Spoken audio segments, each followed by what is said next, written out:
বন্দে গুরুশ্রী চরণারো বিন্দম নমোমে বিষ্ণুপাদায় রাধা প্রেষিতায় ভূতলে শ্রীমতে ভক্তি প্রপন্ন যতি স্বামীতি নামিনে নমো আচার্য পদায় নভূষণ মুকুটমনে গুরু করুণামৃতয়ে ক্ষমা দৈর্য শিরোমণে বন্দে বৃন্দাবন গুরু কৃষ্ণ কমল লোচন বল্লভী বল্লভং দেব শ্রীরাধা লিঙ্গিত বিগ্রহ বন্দে শ্রীকৃষ্ণ চৈতন্য নিত্যানন্দ সহোদিত গৌরোদয়ে পুষ্পবন্ত চিত্রৌ সন্দৌ তমনোদ অজনুলম্বিত ভুজৌ কনকাবদাত সংকীর্তনৈকপিতর কমলায়তাক্ষ বিশ্বম্বর দ্বিজবর যুগ ধর্মপাল বন্দে প্রিয় করুণায় অবতার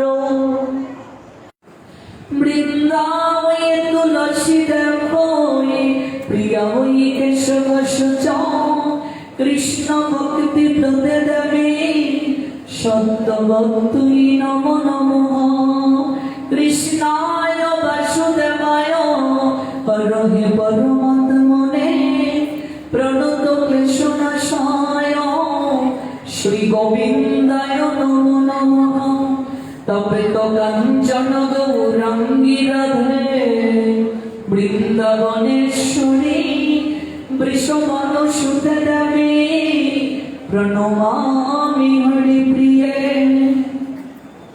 শ্রীরূপী শ্রী সনাতন ভট্ট রঘুনাথ শ্রীজীবী গোপাল ভট্ট দশরথ আমি ছয় গোসাই করে চরণ বন্ধ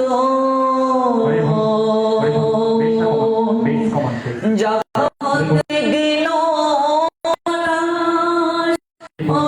অভিষিক্ত পুর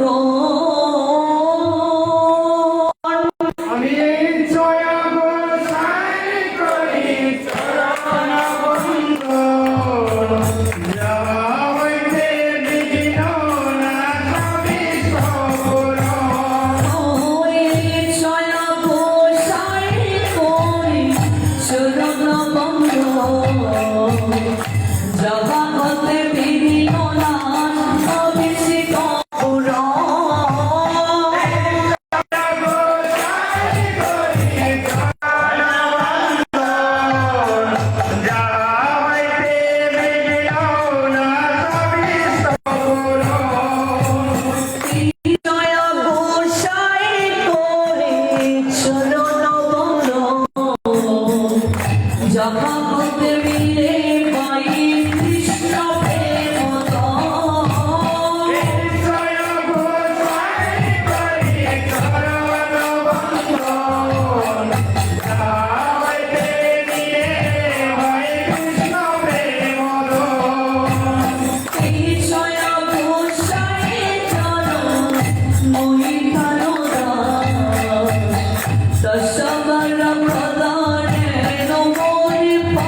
श्रीवत्सदि गौरभक्तवृन्द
मायरा गाइबेन केवल मायरा हरे कृष्ण कृष्ण कृष्ण हरे हरे हरे राम राम राम हरे बोले पिछने मायरा गाओ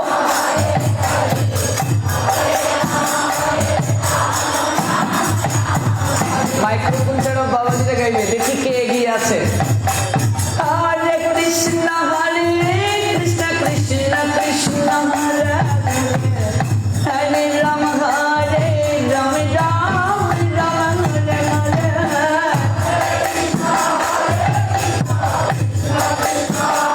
हरि बोल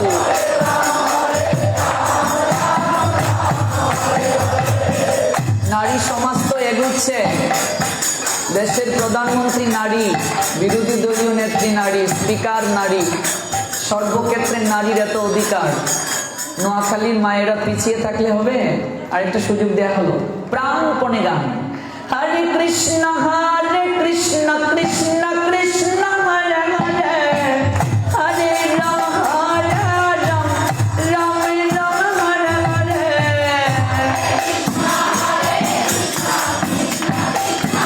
हरि बोल ओ हरे कृष्ण कृष्ण कृष्ण हरे हरे हरे राम राम राम हरे हरे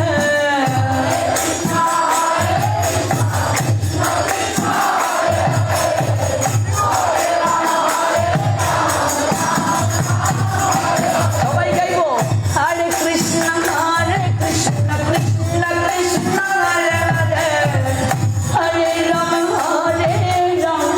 राम हरे हरे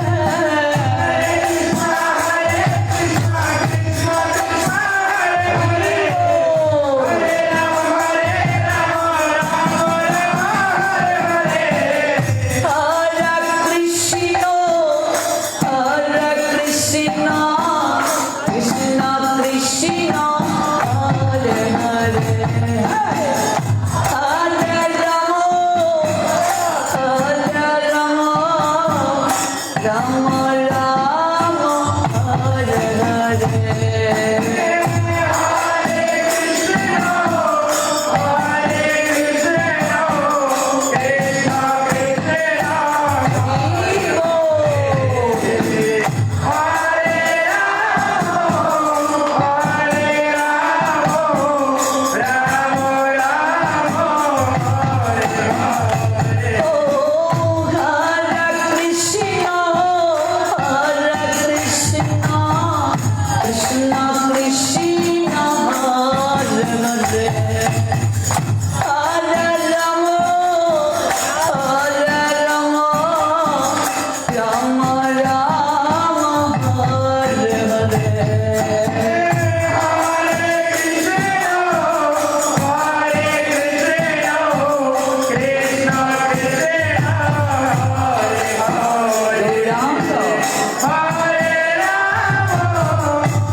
চরণে আত্মসমর্পণ করব। যাদের হাত আছে তারা তুলুন, যাদের নেই তারা তো তুলতে পারবেন না। যাদের হাত আছে, সবারই হাত আছে, কারো কারো দেখা যাচ্ছে নেই। ভগবানই হাত দিয়েছেন, এই দুটো হাত তুলে একবার ভগবানের কাছে মার্জনা চান। এটাকে বলে সমর্পণ, স্যালেন্ডার। নিতাই গৌর হরি বল।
মহাসংযমের মাস দামোদর মাস উপলক্ষে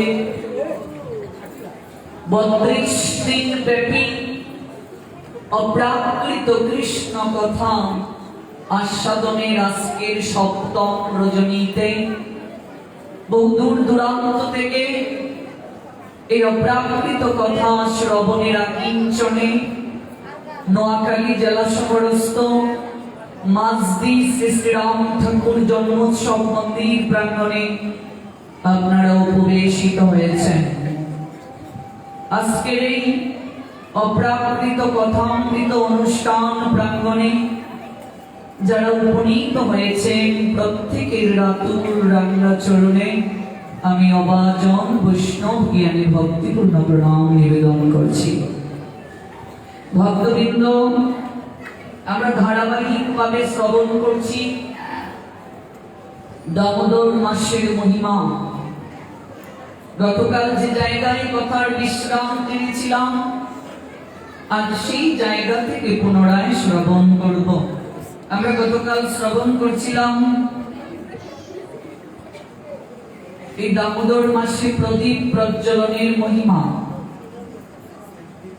কেউ যদি এই দামোদর মাসে 108টি প্রদীপ ভগবান দামোদরের উদ্দেশ্যে ডেডিকেট করে, তাহলে সে অপ্রাকৃত কৃপায় স্নাত হবে, অসীম কৃপা পাবে।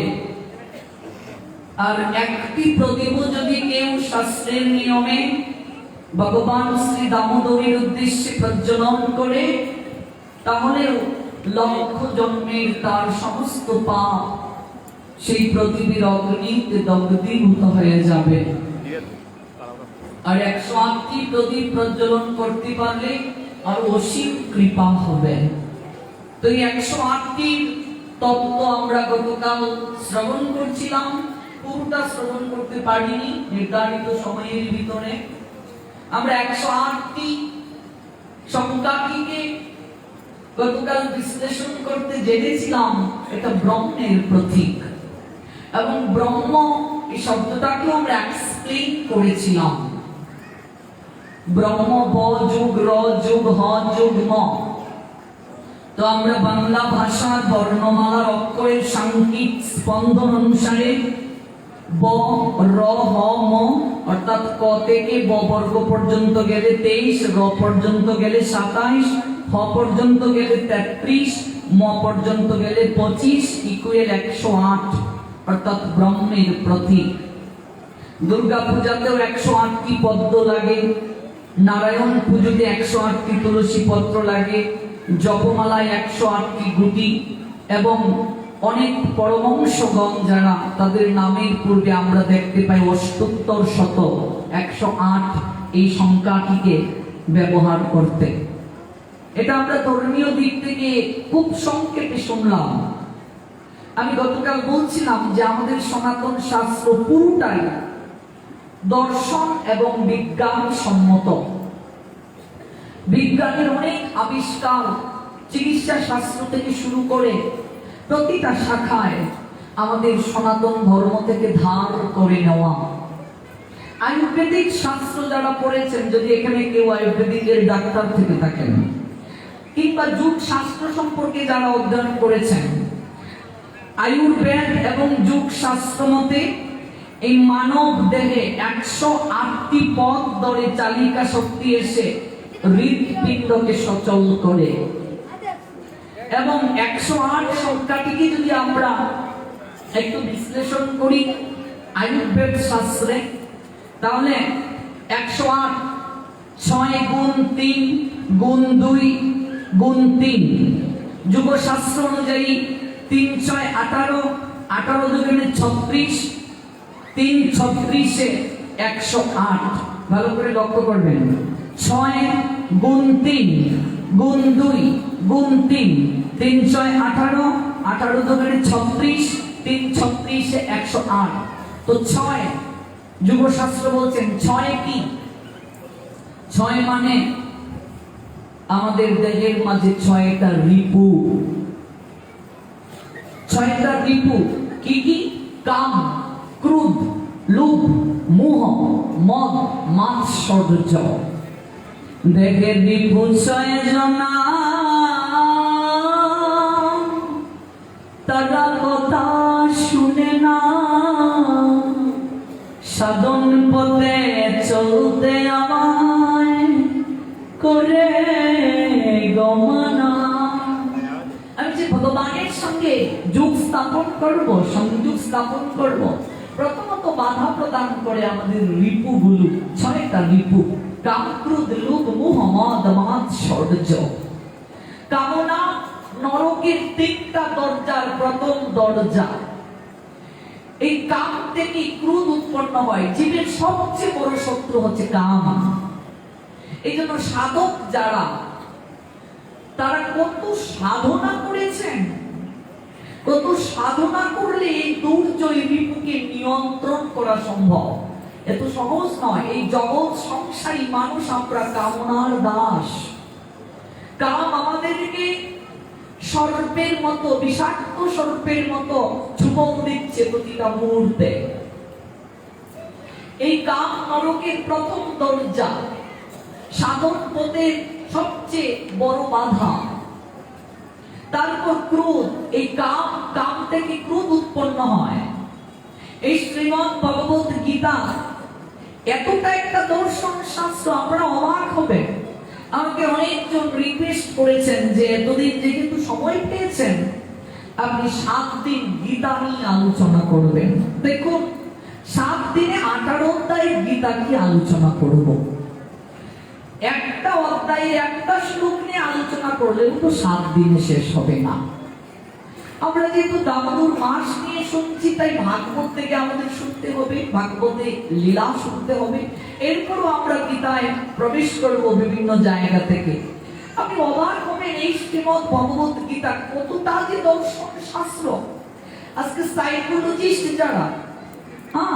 যারা মনোবিজ্ঞান নিয়ে পড়াশোনা করছে, আপনি অবাক হবেন এই মনোবিজ্ঞানীরা সম্পূর্ণরূপে স্বীকার করেছেন এবং সম্পূর্ণ ডাক্তারি শাস্ত্র স্বীকার করেছে মানুষের 99% রোগ সৃষ্টি হয় তার মন থেকে। বাবা, মন যদি সুস্থ না থাকে শরীর এমনিতেই অসুস্থ হয়ে যাবে। আপনি যদি মানসিক থেকে ভেঙে পড়েন মানসিক ভাবে, তাহলে আপনি কিচ্ছু করতে পারবেন না। মনের সঙ্গে সমস্ত কিছুর যোগসূত্র রয়েছে। আর এই মন এটা এতটাই দুর্দমনীয়, অর্জুন ভগবানকে বলছিলেন, হে বাসুদেব, আমার মনে হচ্ছে মনকে নিয়ন্ত্রণ করা, বায়ুকে নিয়ন্ত্রণ করা, বায়ুকে বশীভূত করার চেয়েও কঠিন থেকে কঠিনতর।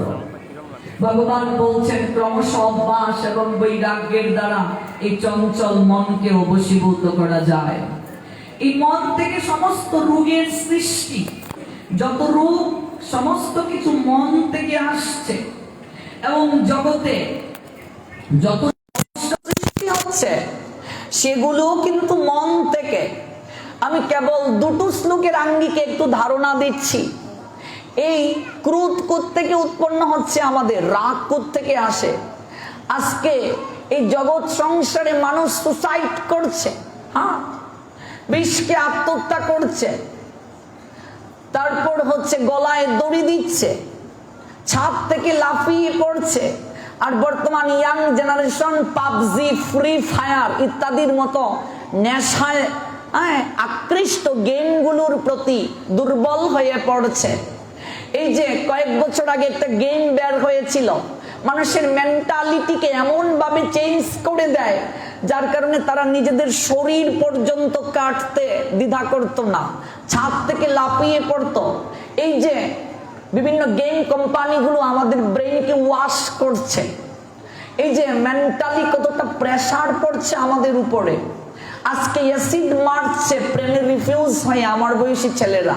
এগুলো কোত্থেকে আসে? ভগবান কি চমৎকার দুটি শ্লোকের মাধ্যমে সমাধান দিয়েছেন। শ্রীমদ্ ভগবদ গীতা 2য় অধ্যায় সাংখ্যযোগ 62 এবং 63 নং শ্লোক, বাসায় গিয়ে পড়ে নেবেন। একটা গীতার নাম বলছি আপনাদেরকে, রাম শুকদাস আচার্য লিখা সাধক সঞ্জীবনী, বাংলাদেশ মূল্য 700 টাকা। এত চমৎকার ব্যাখ্যা পাবেন, আর কোন গীতাতে এত চমৎকার ব্যাখ্যা পাবেন না। এটা সংগ্রহ করে নেবেন। আমি আমার এই অল্প বয়সের জীবনে 1 লক্ষ টাকার উপরে গ্রন্থ সংগ্রহ করেছিলাম, তারপর আরো করেছি। আমি আমার স্টুডেন্ট লাইফে এত গ্রন্থ কিনেছি। বর্তমান ইন্টারনেট ফেসবুকের যুগের ছেলেরা এত ধৈর্য কোথায়? সারাক্ষণ ফেসবুক নিয়ে পড়ে আছে, মেসেঞ্জার, হোয়াটসঅ্যাপ, ইমো, সারা রাত চ্যাট করে আর কলেজে গিয়ে জিমায়। এরকম জিমাউরা যুবকের কথা আমাদের শাস্ত্র বলে নাই।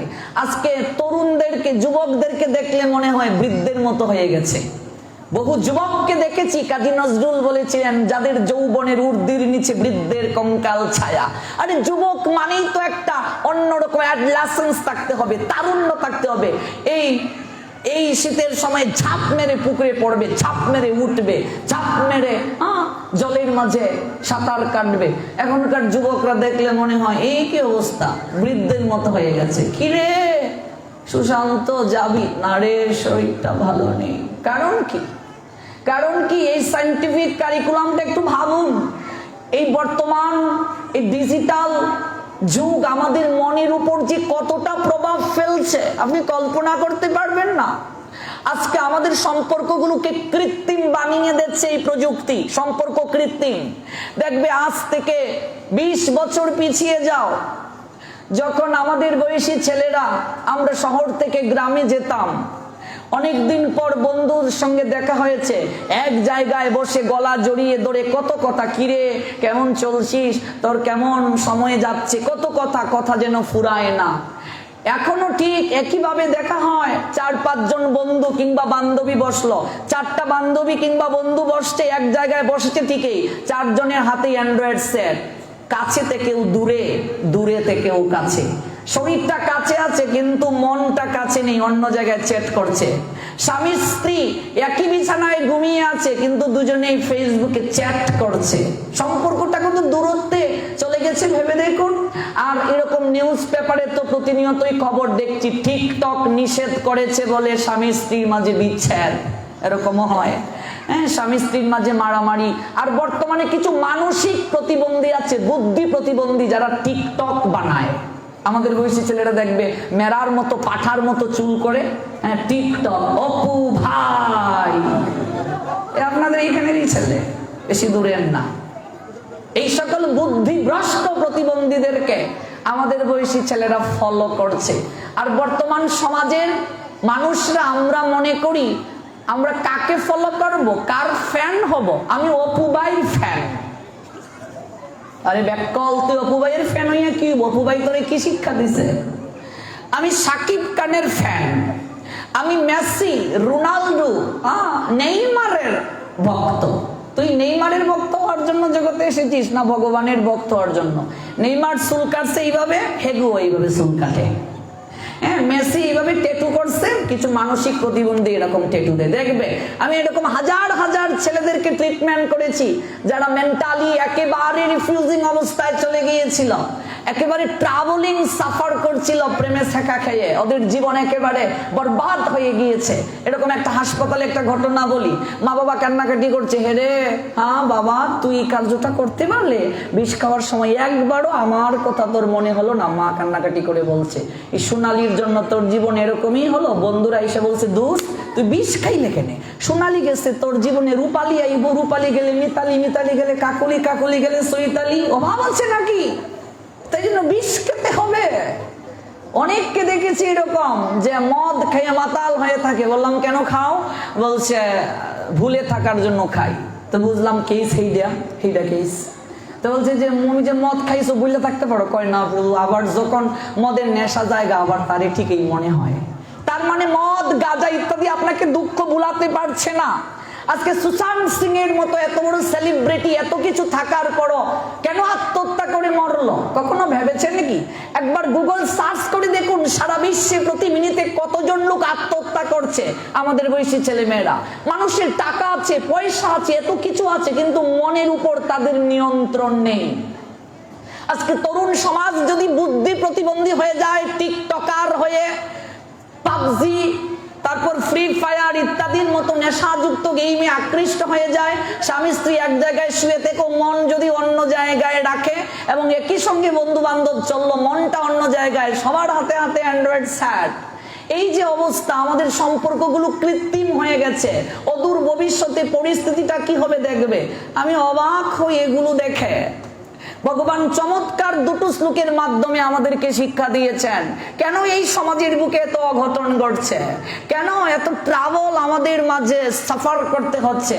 একটু গীতাটা গিয়ে পড়বেন, সাংখ্যযোগ 2য় অধ্যায় 62-63 নং শ্লোক। ধ্যায়ত বিষয়ান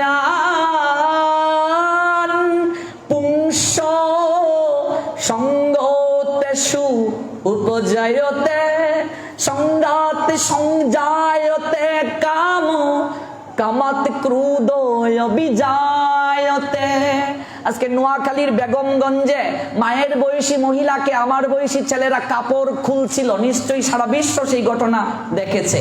এই যে বেগমগঞ্জে এক মাতাজিকে 1 বছর আগের ঘটনা, ইন্টারনেটে সারা বিশ্ব তুলপাড়। মায়ের বয়সী মহিলাকে আমার বয়সী ছেলেরা কাপড় খুলছিল। এই যে এত নিম্ন মানসিকতা পশুর মতো আমাদের হয়ে যাচ্ছে কেন? আজকে মায়ের সামনে মেয়ে, মেয়ের সামনে তার মেয়েকে ধর্ষণ চাঁদপুরের হাজীগঞ্জে। এই যে আমাদের এহেন দুদরিব অবস্থাগুলো হচ্ছে কেন? আমাদের চেতনা দিন দিন পশুর মতো কেন হচ্ছে? কেন আমাদের মাঝে এই চেতনাগুলো হচ্ছে? ভগবান বলছেন ভেবে দেখো কেন হচ্ছে। ধ্যায়তে বিষয়ান পুংস, ভালো করে বুঝুন। ধ্যায়তে বিষয়ান, বিষয়ের কথা মানুষ যখন চিন্তা করে, মানুষ যখন কোনো কিছু চিন্তা করে, তখন সেটিকে প্রাপ্তির জন্য তার হৃদয়ে মাঝে বাসনা জাগে। মনে করুন একটা অ্যান্ড্রয়েড সেট বর্তমানে মার্কেটে খুব ভালো চলছে, আপনি দেখলেন নেটে, আপনি বারবার দেখার পরে আপনার মনের মাঝে ইচ্ছে জেগেছে, আহারে সেটটা যদি কিনতে পারতাম, তাই তো? ইচ্ছে জাগছে, চিন্তা করেছেন, দেখেছেন, আপনার মনের মাঝে ইচ্ছা জেগেছে সেট যদি কিনতে পারতাম। কিংবা আপনি কাউকে দেখেছেন, একটা সুন্দরী মেয়ে যাচ্ছে, আমার বয়সী ছেলেরা দেখেছে, বাহ দোস্ত খুব ভালো লেগে গেছে রে, এই যে শুয়ে শুয়ে শুরু হয়ে গেছে স্বপ্ন দেখা। কি করে তাকে পেতে হয়? এবার বিভিন্ন ভাবে একটু ওর ফেসবুক আইডিটা একটু জোগাড় কর, একটু ইমো নাম্বারটা দেখ পাস কিনা, হোয়াটসঅ্যাপ নাম্বারটা দেখ পাস কিনা, তারপর বিভিন্ন উপহার তাকে পাঠানো, তাকে ইমপ্রেস করা, কিভাবে তার মন গলানো যায়, এই যে শুরু হয়ে গেছে। এটা কোত্থেকে আসলো? ভগবান বলছেন ধায়তে বিষয়ান পুংস। মানুষ যখন কাউকে নিয়ে চিন্তা করে, কারো উপর যখন দৃষ্টি পড়ে, এই জগতের বুকে অনিষ্ট ঘটায় যে বিষয়টিকে দিয়ে, সেটি হচ্ছে চোখ। ভালো করে বুঝো, চোখ। চির সুন্দরকে দর্শন করার পশ্চাতে, চির সুন্দর কার নাম? ভগবান কৃষ্ণের নাম। চির সুন্দরকে দর্শন করার পশ্চাতে সবচেয়ে বড় প্রতিবন্ধকতা হচ্ছে চোখের দোষ। এই চোখটাকে যতদিন পর্যন্ত আমরা পরিশুদ্ধ করতে না পারবো, ততদিন যাবত আমাদের দুর্দশা দূর হবে না। এই চোখ যখন কারো উপর দৃষ্টি দেয়, এখানে টিকটক শুরু হয়ে গেল, ঘন্টা বাজা শুরু করলো, চোখ দেখলো, হৃদয়ে কম্পন শুরু হলো, শুয়ে শুয়ে বাহ হয়ে গেল। চোখ দেখলো, হৃদয়ে কম্পন শুরু হলো। কি সুন্দর লজিক দিয়েছেন ভগবান। ধ্যায়তে বিষয়ান পুংস সঙ্গতে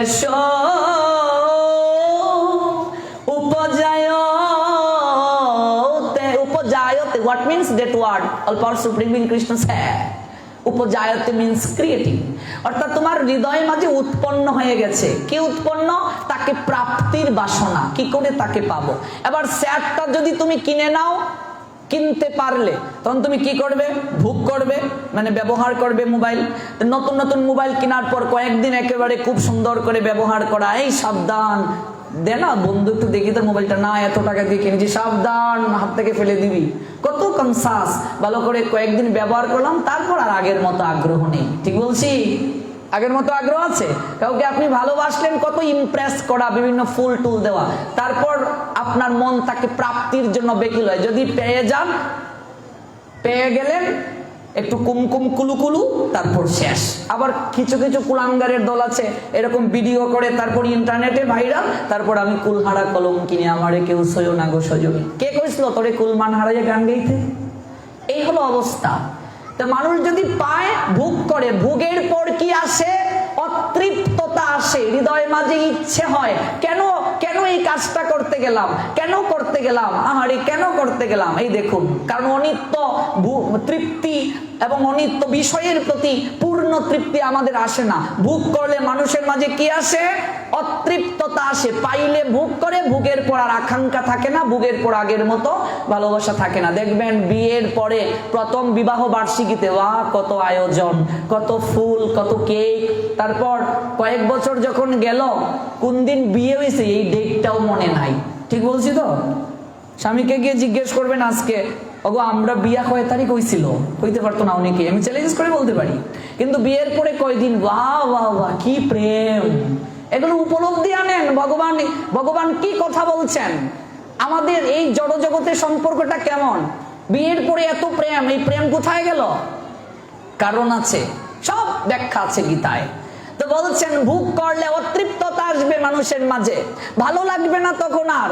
সম্পর্ক দূরত্বে কেন চলে যায়? আমার কিছু মোটিভেশন আছে, ইউটিউবে সার্চ করবেন আমার নামে, কিছু মোটিভেশন আছে। একটা সুন্দর সম্পর্ক কেন নষ্ট হয়ে যায়, এই নিয়ে আমার একটা মোটিভেশন আছে। একটা সুন্দর সম্পর্ক কেন নষ্ট হয়ে যায়? আচ্ছা বলো তো, দূরত্ব কেন বাড়ে?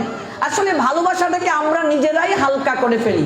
প্রথম দেখাতে দেখবেন একটা মানুষকে যেভাবে ভালো লাগে, তার সমস্ত কিছুই ভালো লাগে, তার সঙ্গে ঘন্টার পর ঘন্টা কথা বলার পর হৃদয়ে মাঝে কখনো আকাঙ্ক্ষা পূর্ণ হয় না।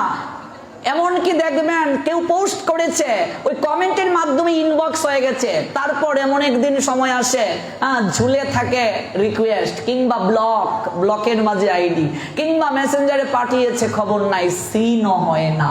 কারণ কি? কারণটা কি? ভগবান উত্তর দিচ্ছেন পরে। আমরা জানলাম ভোগ করলে মানুষের মাঝে কমে যায়, আকর্ষণ কমে যায়।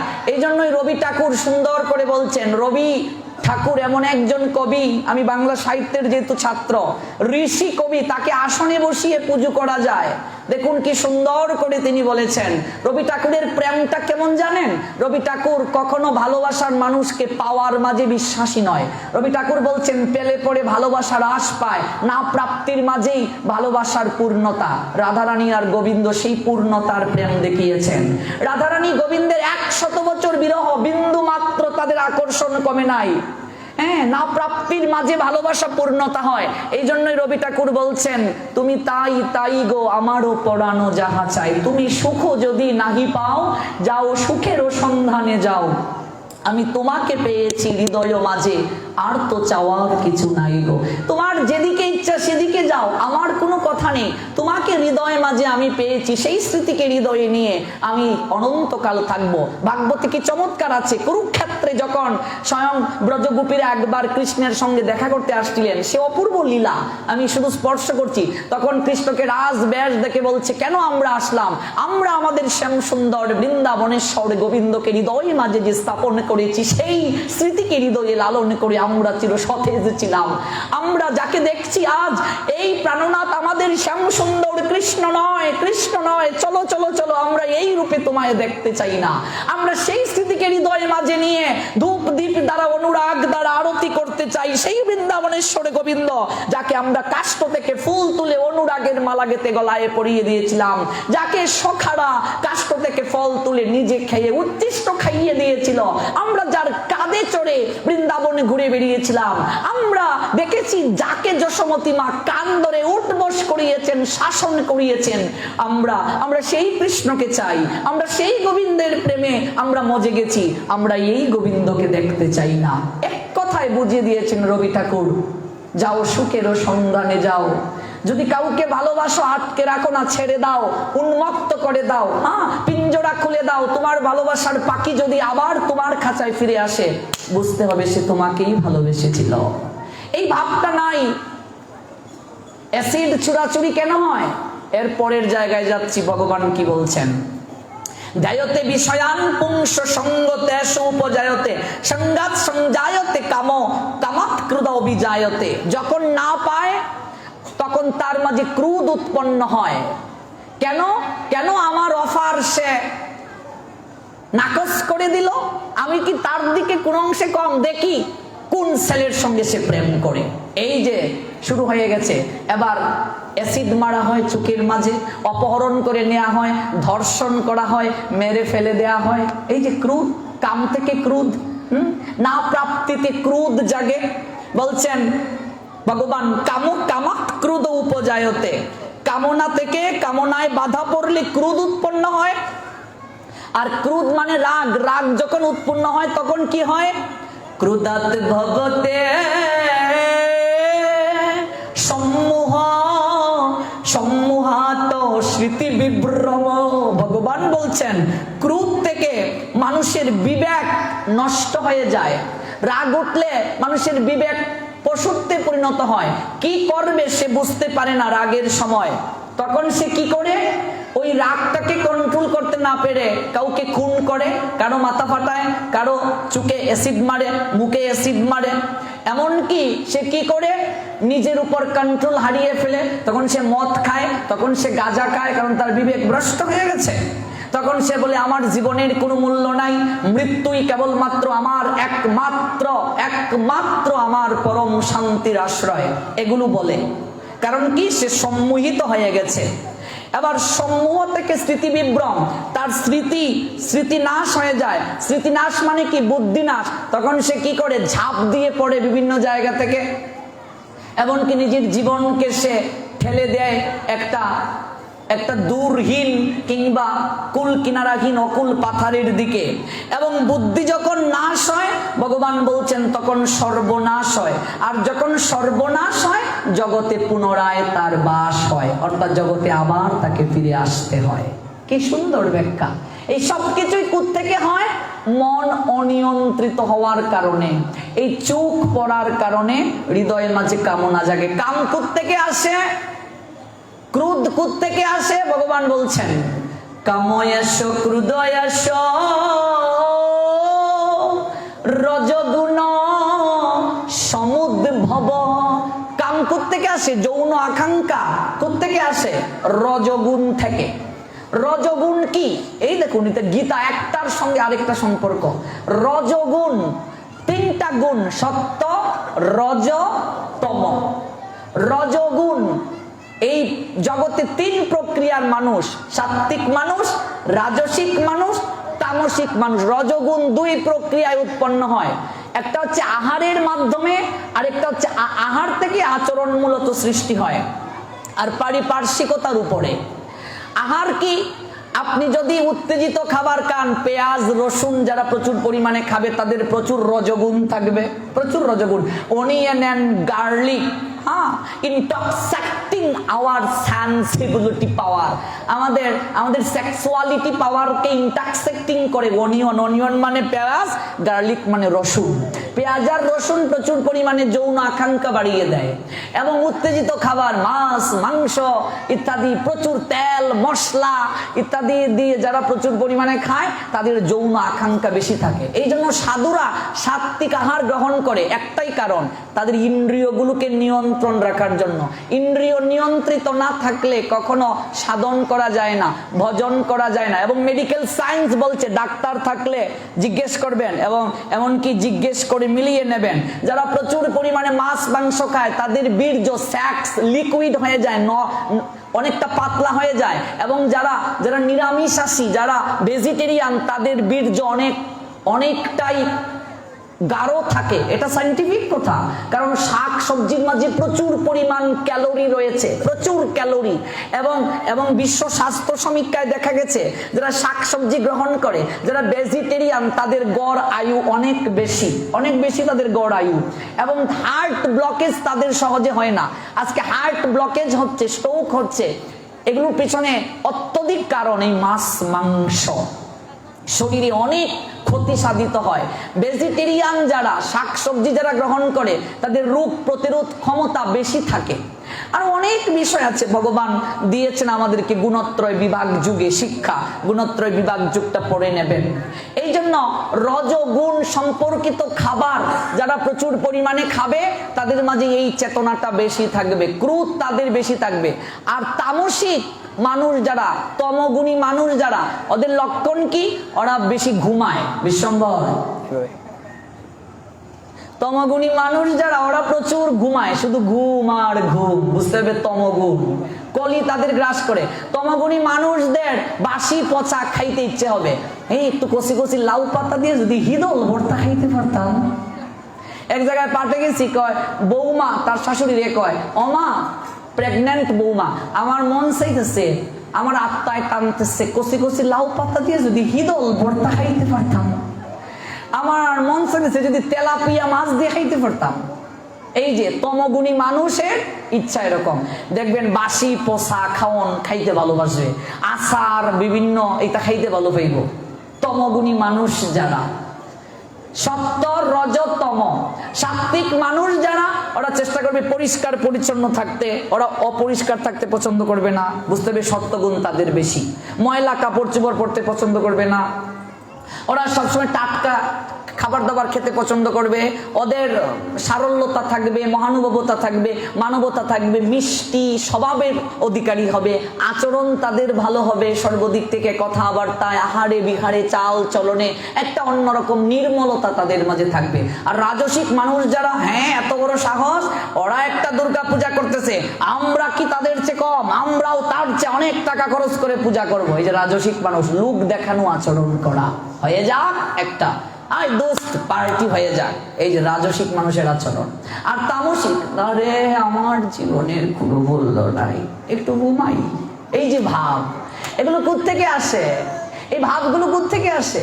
গীতায় ভগবান কি সুন্দর করে বলে দিয়েছেন গুণত্রয় বিভাগ যুগ, কোন কোন আহার গ্রহণ করলে কোন কোন গুণ উৎপন্ন হয়, এবং সত্যগুণী মানুষের আচরণ কেমন, রজগুণ মানুষের আচরণ কেমন, তমগুণ মানুষের আচরণ কেমন। আর ভগবান বলছেন যদি ভগবানকে পেতে চাও, ঈশ্বর প্রাপ্ত হতে চাও, যদি সংসারে ভালো থাকতে চাও, সত্য রজ তম এই 3 গুণের উপরে তোমাকে উঠতে হবে। আমরা এখনো সত্য গুণেই পৌঁছাতে পারি নাই, আবার সত্য রজ তম 3 গুণের উপরে উঠা এত সহজ ভগবানকে পাওয়া? এখনো বিপরীত লিঙ্গ দেখলে আমার মাঝে কামনা জাগ্রত হয়ে যায়। এখনো আমাকে একটা কথা বললে আমি তাকে উল্টো আরো 5টা কথা না শোনালে নিজেকে কন্ট্রোল করতে পারি না। এখনো আমার মাঝে রাগ, এখনো আমার মাঝে লোভ লালসা প্রচুর পরিমাণে। আমি কি করে কৃষ্ণ ভক্ত হলাম? আমার কথা বলছি, আমি কি করে বৈষ্ণব হলাম? এত সহজ নয়, বিষয়টা এত সহজ না। কৃষ্ণ ভক্ত হওয়া এত সহজ নয়, বৈষ্ণব হওয়া এত সহজ নয়। আমার কথা বলছি, আমি কেবল অভ্যাস করছি, অনুশীলন করছি। হয়তো কোনো এক জন্মে যদি ভক্ত হতে পারি আপনাদের আশীর্বাদে, হয়তো পূর্বজন্মে কিছু করেছিলাম যার কারণে এই জন্মে শুরু করছি অল্প বয়স থেকে। ভগবান নিজেই তো অর্জুনকে বলেছেন ছিন্ন মেঘের মতো আকাশে সে ঘুরে বেড়াবে না। এই জন্মে যদি কেউ তার সাধনা শেষ করতে না পারে সে কি নষ্ট হয়ে যাবে? বাসুদেব ভগবান বলছেন না, সে ছিন্ন মেঘের মতো আকাশে ঘুরে বেড়াবে না। আমি তাকে পরবর্তী জন্মে সুযোগ দেব, তাকে ধনীর গড়ে জন্ম দেব। ধনীকে, টাকা পয়সা যাদের বেশি আছে, ক্ষমতা যাদের বেশি আছে, বলছে না কৃষ্ণ ধনে যে ধনী, হয়তো প্রসাদ বুঝি মায়ের ঘরে তাকে জন্ম দেব। যে সকল প্রসাদ বুঝি মায়ের ঘরে সন্তানরা জন্ম নিয়েছে ওরা সাধারণ কেউ নয়, পুণ্য আত্মাগুলো ঘুরে বেড়ায় বায়ুপথে, সেই সকল গর্ব খুঁজে, সেই সকল রত্ন গর্বা মায়েদের পেটের মাঝে ঢুকার চেষ্টা করে। এত সহজ নেই। আজকে রাম ঠাকুরের মা বাবার জীবন লীলা পরে শুনো কি করে তারা সন্তান ধারণ করেছিলেন। আজকে লোকনাথ ব্রহ্মচারী, অনুকূল ঠাকুর, রামকৃষ্ণ পরমহংসদেব, স্বামী বিবেকানন্দ, স্বামী নিগমানন্দ, বামা খেপা, রাম প্রসাদ, আমাদের প্রভুপাদ ভক্তি সিদ্ধান্ত সরস্বতী ঠাকুর, ওই তাদের জীবন আদর্শগুলো পড়ো। তাদের মা বাবা একটা সন্তান প্রাপ্তির জন্য কতটা সাধনা করেছিলেন। আমি পশুর মতো সন্তান ধারণে প্রবৃত্ত হব, আচার মানব না, বিচার মানব না, তিথি মানব না, নক্ষত্র মানব না, বার মানব না, দিন মানব না, ক্ষণ মানব না, আমার ঘরে স্বর্ণ হীরা চলে আসবে? প্রশ্নই উঠে না, প্রশ্নই নয়, প্রশ্নই নয়। একটা আদর্শ সন্তান লাভ করতে গেলে মা বাবাকে সাধনা করতে হয়। চারটা বিষয়ের উপর ভিত্তি করে আদর্শ সন্তান লাভ করা যায়। একদিন ব্যাখ্যা করব, আরো ভক্তবৃন্দ জমায়েত হোক, আরো একটু দিন গনিয়ে যাক, গুরুত্বপূর্ণ বিষয়গুলো শেষের দিকে আলোচনা করব। 4টা বিষয়কে ফলো করলে একটা সুসন্তান লাভ করা যায়। শুধু টপিকস বলে যাচ্ছি, ব্যাখ্যা পরে বলবো। প্রথম, শাস্ত্রীয় নিয়মে বিবাহ। দ্বিতীয়, শাস্ত্রীয় নিয়মে সহবাস করা। তৃতীয়, গর্ভকালীন অবস্থায় মায়ের সাধনা। 4 নম্বর, সঙ্গ সংস্কার। এই 4টা বিষয় মেনে যদি কেউ সন্তান ধারণ করতে পারে অবশ্যই সুসন্তান লাভ হবে। এবং সন্তান ধারণের সময় রাত 9টা থেকে 12টার ভিতরে। 1, 2, 3 এই 3 ঘন্টার মাঝে যদি কেউ সন্তান ধারণে প্রবৃত্ত হয় সেই সন্তান আসরিক সম্পন্ন সন্তান হবে। রাত 2টা থেকে 3টা এই সময়টার ভিতরে যদি কেউ সন্তান ধারণ করে সেই সন্তান অসুর প্রবৃত্তি সম্পন্ন হবে। কারণ রাত 2টা থেকে 3টা হচ্ছে আসরিক সময়। সন্ধ্যাবেলা কেউ সন্তান ধারণে প্রবৃত্ত হলে অসুর সম্পন্ন সন্তান হবে। হিরণ্যকশিপু হিরণ্যাক্ষর জন্ম হয়েছিল, তার মা এই গুদুলি লগনে সেজুতি জ্বালার সময়ে সহবাস করেছিলেন। রাবণ কুম্ভকর্ণের মা ভোর বেলায় সন্তান ধারণে প্রবৃত্ত হয়েছিলেন, তাই অসুর প্রকৃতি সম্পন্ন সন্তান হয়েছিল। এগুলো অনেক ব্যাখ্যা আছে। দিন, তিথি, নক্ষত্র এগুলো কেউ মানি না, কিচ্ছু বুঝি না, যার কারণে আজকে আমার সন্তান অসুর, আমার সন্তান পিতামাতাকে সম্মান করে না, আমার সন্তান রাস্তায় কাপড় টানে। একটাই কারণ, আমি সুশিক্ষা দিতে পারিনি, আমি সময়ের উপর কখনো সচেতন ছিলাম না। এগুলো লজ্জার বিষয় নয়, আমি বাস্তব ধর্মী আলোচক। এগুলো লজ্জা নয়, এগুলো জানতে হবে, এগুলোই জানা প্রয়োজন সমাজকে ভালো করতে গেলে। আজকে ইয়াং জেনারেশন যদি এগুলো জানে, অটোমেটিক তারা সুসন্তান জন্ম দেবে। আর আমাদের জেনারেশনের পরবর্তী যে জেনারেশন আসবে তারা অটোমেটিক ভক্ত হবে, আমরা যদি ভক্ত হই। এই জন্য মন থেকে সমস্ত কিছুর উৎপন্ন হয়, সমস্ত রোগ মন থেকে, এটাই আমাদের চিকিৎসা শাস্ত্র বলেছে। ওই মনকে নিয়ন্ত্রণ করা এত সহজ নয়। আমি বাকে, আমার মনটা বাকে, আজও পারলাম না আমার মন রে বুঝাইতে। পাগল মন, মন রে মন কেন এত কথা বলে? মন রে আমি যত চাই রে বুঝাইতে, মন শুধু চায় রঙের ঘোড়া ঘোড়া দৌড়াইতে। গানটা যিনি লিখেছেন সাধারণ জ্ঞানের অধিকারী নয়। আমি যদি এটাকে উপনিষদের আঙ্গিকে ব্যাখ্যা করি, ঘোড়াগুলো কি? যিনি গানটা লিখেছেন জাগতিক গান হতে পারে। মন রে আমি যত চাই রে বুঝাইতে, মন শুধু চায় রঙের ঘোড়া দৌড়াইতে। ঘোড়া কি?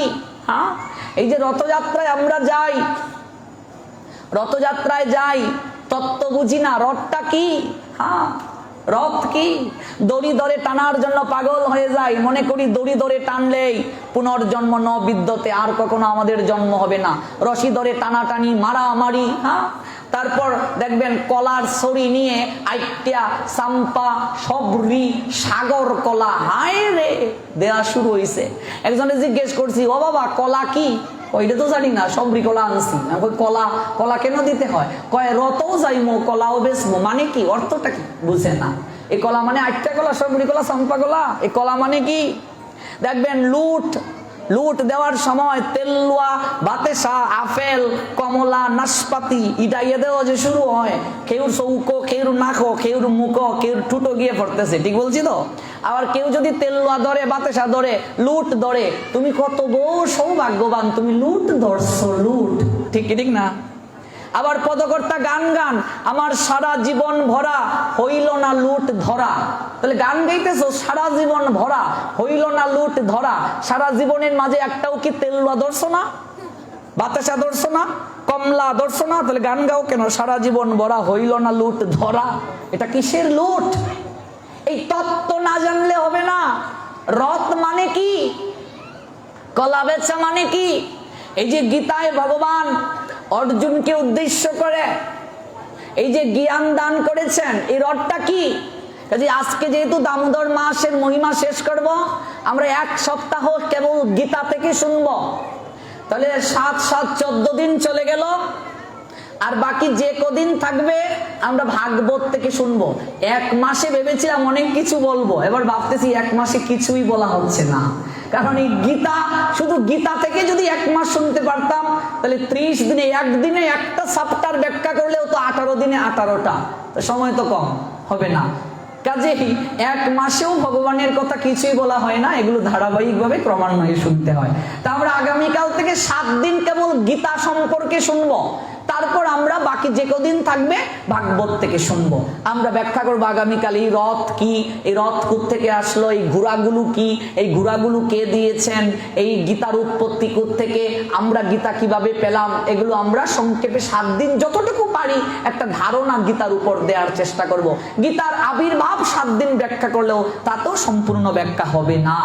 একটু শুধু বলে যাই, এই রথ এবং রথের মাঝে যে জগন্নাথ উঠেন এবং গীতায় ভগবান যে রথে চড়ে জ্ঞান দান করছেন, রথের যে দড়ি এবং যে ঘোড়া রথকে টেনে নেয় পুরীতে, এগুলো একটা তত্ত্ব বহন করে। এই যে বলছে আমি বাকে, আমার মনটা বাকে, আজও পারলাম না আমার মন রে বুঝাইতে। মনকে আমি যত চাই রে বুঝাইতে, মন শুধু চায় রঙের ঘোড়া দৌড়াইতে। এই ঘোড়াগুলো কি? এই ঘোড়াগুলো হচ্ছে, আমাদের উপনিষদ বলছেন, দেখুন এই ঘোড়াগুলো হচ্ছে আমাদের ইন্দ্রিয়। ইন্দ্রিয় হচ্ছে ঘোড়া, ইন্দ্রিয়গুলো ঘোড়া। ইন্দ্রিয় কয়টা? 10টা। চক্ষু, কর্ণ, জিহ্বা, নাসিকা, ত্বক, হাত, পা, মুখ, পায়ু, উপস্থ, এই 10টা ইন্দ্রিয়। এই ইন্দ্রিয়গুলো কি করে? রঙের ঘোড়া দৌড়াইতে। এই ইন্দ্রিয়গুলো আমাদেরকে টেনে নিয়ে যায়, এই দেহটাকে টেনে নিয়ে যায়। এই পুরো দেহটার সেবা করে, হাত সেবা করে, পা সেবা করে, চক্ষু চক্ষু, কর্ণ, জিহ্বা, নাসিকা, মুখ, পায়ু, উপস্থ, এই যে এগুলো হচ্ছে ঘোড়া। এগুলো আমরা শুনবো আগামীকাল থেকে বিস্তারিত ব্যাখ্যা। কাজে তত্ত্ব জানতে হবে যে দড়ি ধরে টানা হয়, এই দড়ি মানে মন। দড়ি ধরে টানা মানে মনটাকে টেনে রাখো। আমার মন 14 ভুবনে ঘুরে বেড়ায়, আমরা গিয়ে রথের দড়ি ধরে টানি, কোনো লাভ হবে না, কিচ্ছু লাভ হবে না। রথের মাঝে কলা দেওয়া, এই কলা মানে দেহ, কলাটা জগন্নাথের চরণে দেওয়া। এবার দেহটাকে ভগবানের চরণে একদিনও দিতে পারলাম না, কলা দেওয়ার জন্য পাগল। কে কার আগে কলা ধরবে, কে কত সরি কলা দিতে পারবে, এই হচ্ছে বিষয়। তত্ত্ব না জানলে কিছুই হবে না। ধর্মটা সম্পূর্ণ একটা তত্ত্ব। এই জন্য আমরা যে প্রসঙ্গে গিয়েছিলাম, যুগশাস্ত্র যারা পড়াশোনা করেছেন, আয়ুর্বেদিক শাস্ত্র যারা পড়াশোনা করেছেন, সেখানে 108টাকে যে এমন ভাবে ব্যাখ্যা করা হয়েছে যে 6 গুণ 3 318, 18 দুগুণে 36, 3 36 108। 6 হচ্ছে 6টা রিপু, কাম, ক্রোধ, লোভ, মোহ, মদ, মাৎসর্য। এই কাম আমাদের সবচেয়ে বড় শত্রু। মন থেকে এই সমস্ত কিছুর সৃষ্টি হয়, রজগুণ থেকে সৃষ্টি হয়। আর মনটাকে কন্ট্রোল করা যায় কিভাবে? ক্রমশ অভ্যাস বৈরাগ্যের দ্বারা। মন তো ছুটবেই। ভগবান বলছেন সর্বদা দড়িটাকে টেনে রাখো। এই যে রথযাত্রায় গিয়ে দড়ি ধরে টানি মানে কি? মনটাকে সর্বদা টেনে রাখো। মন যেতে চাইবেই, দড়ি ধরে টেনে রাখো, মনটাকে টেনে রাখো। জোর করে বসাতে হবে, এই বস এখানে, এইভাবে অভ্যাস করতে হবে। 30 মিনিট করে বসো, 1 ঘন্টা করে বসো, দেখবে অভ্যাস হয়ে যাবে। অভ্যাস করতে হবে। আমাদের মন চঞ্চল, দেখবেন এক জায়গায় একটু বসতেও পারি না, বসার ধৈর্য নেই আমাদের, কারো কথা শোনার ধৈর্য নেই। মনকে নিয়ন্ত্রণের জন্য আহার সংযম প্রয়োজন, সঙ্গ সংস্কার প্রয়োজন, সাধু সঙ্গ প্রয়োজন। মন্ত্র জপ করতে হবে। মন্ত্র, মন মানে হৃদয়, ত্র মানে তারণ করা, মনের চঞ্চলতা যাহা জপের মাধ্যমে তাড়িত হয় তাহাকে মন্ত্র বলে। আর কলিযুগে আমরা পেয়েছি মহামন্ত্র। চৈতন্য মহাপ্রভু মন্ত্রের মাঝে মহাশক্তি দান করেছেন। এই জন্য হরে কৃষ্ণ মহামন্ত্র জপ করলে মন শান্ত হয়, মনের চঞ্চলতা দূরীভূত হয়। এই 6 মানে 6টা রিপু আমরা জানলাম, এগুলোর ব্যাখ্যায় যাচ্ছি না বিস্তারিত। তারপর কি? 3 6 18। 3 মানে কি? 3 মানে 3টা কাল। কি কাল? কাল মানে সময়, অতীত, বর্তমান, ভবিষ্যৎ। এই 3 কালের ঊর্ধ্বে কেউ নয়। আমি বর্তমানে যে জায়গায় আছি, এটা অতীতের কি? অতীতের আমার কর্মের ফসল। আজকে অতীতে যদি আমি এই পথে মা বাবার আশীর্বাদে, শিক্ষাগুরু, দীক্ষাগুরু, বৈষ্ণব তাদের কৃপা আশীর্বাদে চেষ্টা না করতাম, তাহলে আজকে কি এই জায়গায় বসতে পারতাম? অবশ্যই না, অবশ্যই না। অতীতের কারণে বর্তমান সমৃদ্ধ হয়। সেই সকল মানুষেরা অকৃতজ্ঞ যারা বর্তমানে এসে অতীতকে ভুলে যায়, ওরা হচ্ছে অকৃতজ্ঞ। অতীতের সূত্র ধরে বর্তমানে অঙ্ক কষতে হয়। এবং তোমার বর্তমানটা যত সমৃদ্ধ এবং তোমার বর্তমানটা যতটা অসমৃদ্ধ, তা অনুযায়ী তোমার ভবিষ্যতের রেজাল্ট নির্ভর করবে। তুমি বর্তমানে যে জায়গায় আছো এবং তুমি যে কর্ম করছো, যে সাধনা করছো, তা তোমাকে ভবিষ্যতে নিয়ে যাবে। মানুষ বর্তমানে যে ঘরে জন্ম নিয়েছে, যেরকম দেহ পেয়েছে, যেরকম বুদ্ধি পরিচালনা করছে, এগুলো তার পূর্ব জন্মের কি? পূর্বজন্মের কর্ম ফসল। মানুষ কি নিয়ে আসে? কর্মফল নিয়ে আসে। আজকে আমি যে ঘরে জন্ম নিয়েছি, যেরকম মা বাবা পেয়েছি, হ্যাঁ, আমার গায়ের বর্ণ, এই সব কিছু আমার পূর্বজন্মের ফসল। কেউ কানা হয়ে জন্ম নেয়, কেউ পঙ্গু হয়ে জন্ম নেয়, কেউ ধনীর ঘরে জন্ম নেয়, কেউ গরিবের ঘরে জন্ম নেয়, কেউ চেহারা অনেক অনিন্দময়তা নিয়ে জন্ম নেয়, কিংবা কেউ এমন একটা পরিবেশে জন্ম নিল, এমন একটা জায়গায় জন্ম নিল, ধর্মকর্ম পালনের সুযোগ নেই। এই যে দুঃখ, এগুলো কি? পূর্বজন্মের কর্মফসল। তা না হলে আমাদের তো বৃন্দাবনেও জন্ম হতে পারত গো মা, রাধাকুণ্ডেও জন্ম হতে পারত, নবদ্বীপেও জন্ম হতে পারত। তাহলে আমাদের এই জায়গায় জন্ম কেন? পূর্ব জন্মের কর্মের কারণে এগুলো হচ্ছে। 3টা কাল, অতীত, বর্তমান, ভবিষ্যৎ। তাই বর্তমানকে সমৃদ্ধ করলে কি হয়? অতীতের আমার যে সকল প্রভাব ছিল সেটাকে অনেকটা ঘুচে যায়, ভবিষ্যৎ সমৃদ্ধ হয়। তাই বর্তমানকে সবচেয়ে বেশি গুরুত্ব দিতে হবে। শাস্ত্র বলছেন আমার পূর্বের কৃত সমস্ত খারাপ কর্ম দূর হয়ে যাবে যদি আমি ঠিকভাবে কি করি, আমি ঠিকভাবে যদি আরাধনা করি, ভগবানের আরাধনা ঠিকভাবে করি। খারাপ কর্ম ভজনের মাধ্যমে দূর হয়। তাই 6টা রিপু, 3 মানে 3টা কাল, তাহলে 3 6 18, 18 দুগুণে 36 যুগশাস্ত্র ব্যাখ্যা দিচ্ছেন। এখানে 2 পেলাম। 2 মানে কি? প্রতিটা মানুষের হৃদয়ের 2টা অবস্থা থাকে। 2টা অবস্থা কি? 2টা অবস্থা হচ্ছে নির্মল এবং হচ্ছে কলুষিত। মন হচ্ছে 2 প্রকার, একটা নির্মল মন, একটা কলুষিত মন। যার মন যত নির্মল সে তত আনন্দ অনুভব করে, তার বন্ধু বান্ধবের অভাব হয় না, হ্যাঁ, তার স্বজনের অভাব হয় না, সে সদাচারী হয়। আর যার মন কলুষিত, কুচেতনায় ভরপুর, সে কি হয়ে যায়? নিঃশেষিত হয়ে যায়, সে এক সময় হারিয়ে যায় অতল গর্বে। এই 2 মানে হৃদয়ের 2টা অবস্থা। তো আমরা পেলাম 18 দুগুণে 36, 3 36 108। 3 মানে কি? মানুষের মনের 3টা অবস্থা থাকে। একটা হচ্ছে ইচ্ছা, একটা হচ্ছে অনিচ্ছা, একটা হচ্ছে উদাসীনতা। ইচ্ছা করব, এটা করা যাবে। অনিচ্ছা, আমি করব না, কেউ করাতে পারবে না। উদাসীনতা, কিছু মানুষ দেখবে জীবনে কিছুই করতে পারে না, ওরা উদাসীন।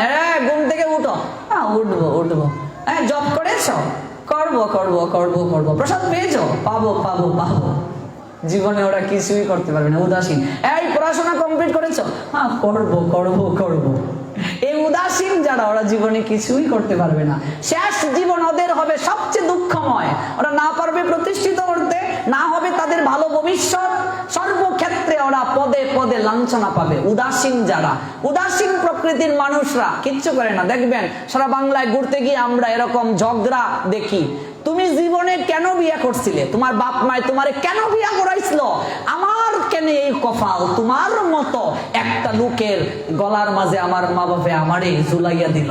সংসার করার তোমার কি যোগ্যতা আছে? এরকম উদাসীন মানুষ আমি জীবনেও দেখি নাই। ঠিক বলছি তো? অনেক মায়েরা কইতেছে বাবা রে আমরা মনের কথা হইছ। এরকম অনেক বাবাজিরাও কইতেছে উদাসীন, কিচ্ছু নাই, ঠিক নাই, কর্মায় অকর্ম। ডাক্তারের ধরুন কালকে যাওন দরকার, ফুরিরার অবস্থা ভালো না, আচ্ছা যাই মনে, এই যে খবর নাই। সংসার কিভাবে চলবো খবর নাই। উদাসীন ওরা। একটা ইচ্ছা, একটা অনিচ্ছা, একটা উদাসীনতা, হৃদয়ের 3টা অবস্থা। ইচ্ছা শক্তিকে যারা প্রগাঢ় করবে তারা সাকসেস হবে।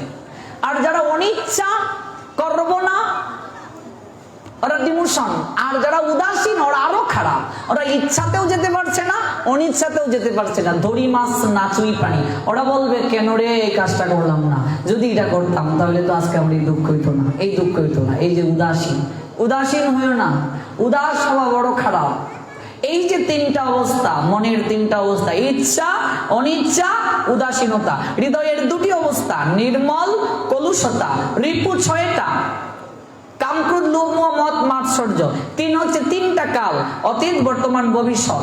এই সব মিলে 108 ব্রহ্মের প্রতীক। আমরা একটু আগে, গতকালকে বা একটু আগে ব্যাখ্যা করেছি।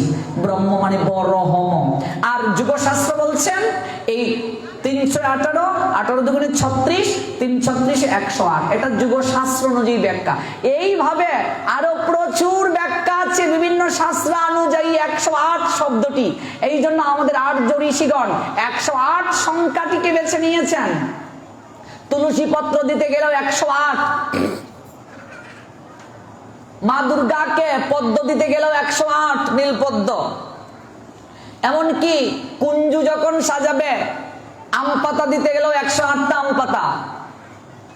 সমস্ত কিছুতে 108টা কাঠি দিয়ে যজ্ঞ, 108 সব ক্ষেত্রে।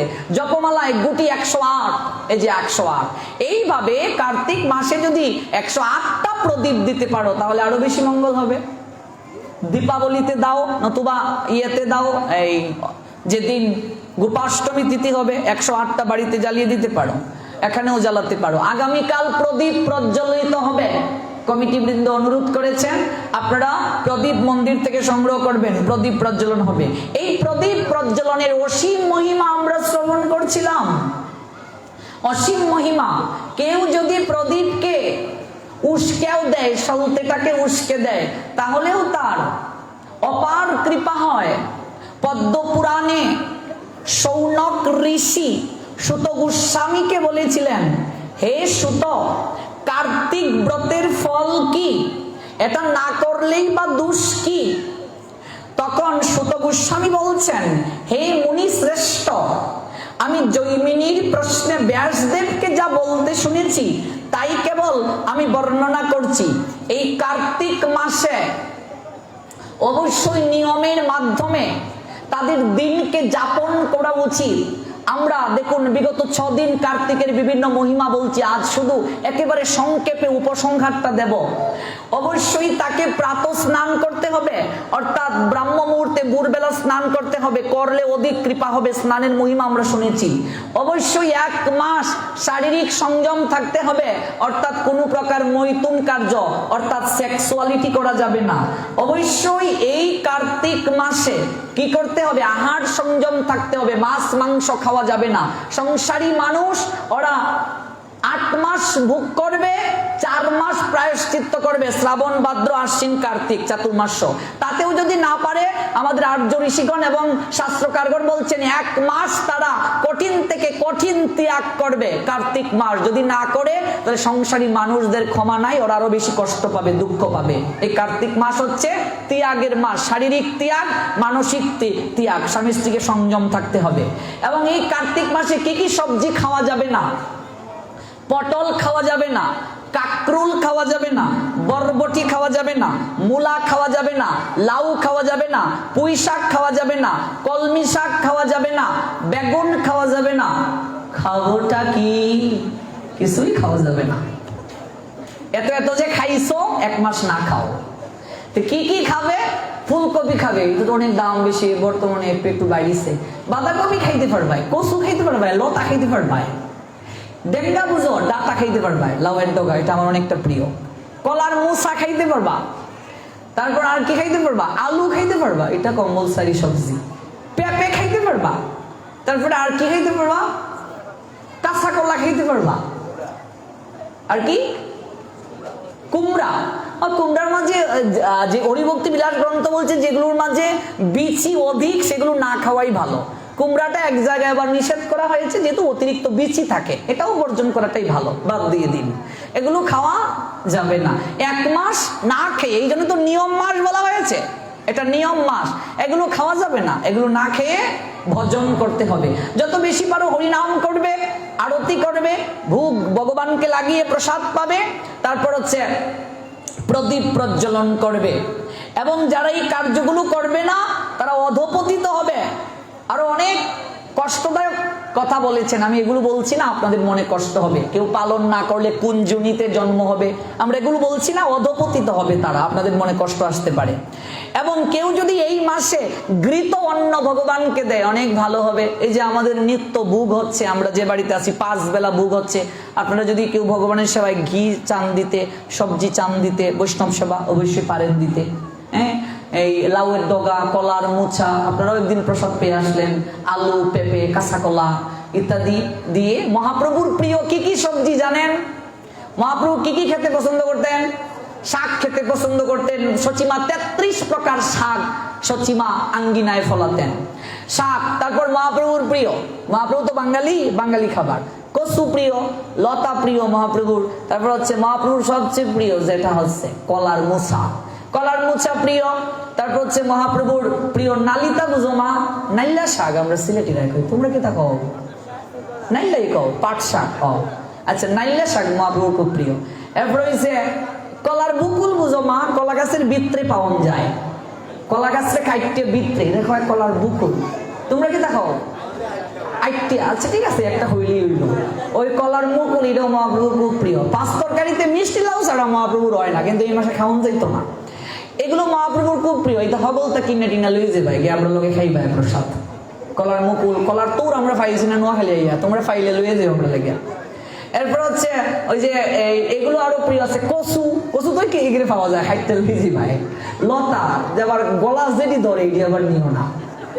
এইটা মহাপ্রভুর খুব প্রিয়, এগুলো হচ্ছে মহাপ্রভুর প্রিয়। মহাপ্রভু বাঙালি, কৃষ্ণের কিন্তু এইটা প্রিয় না।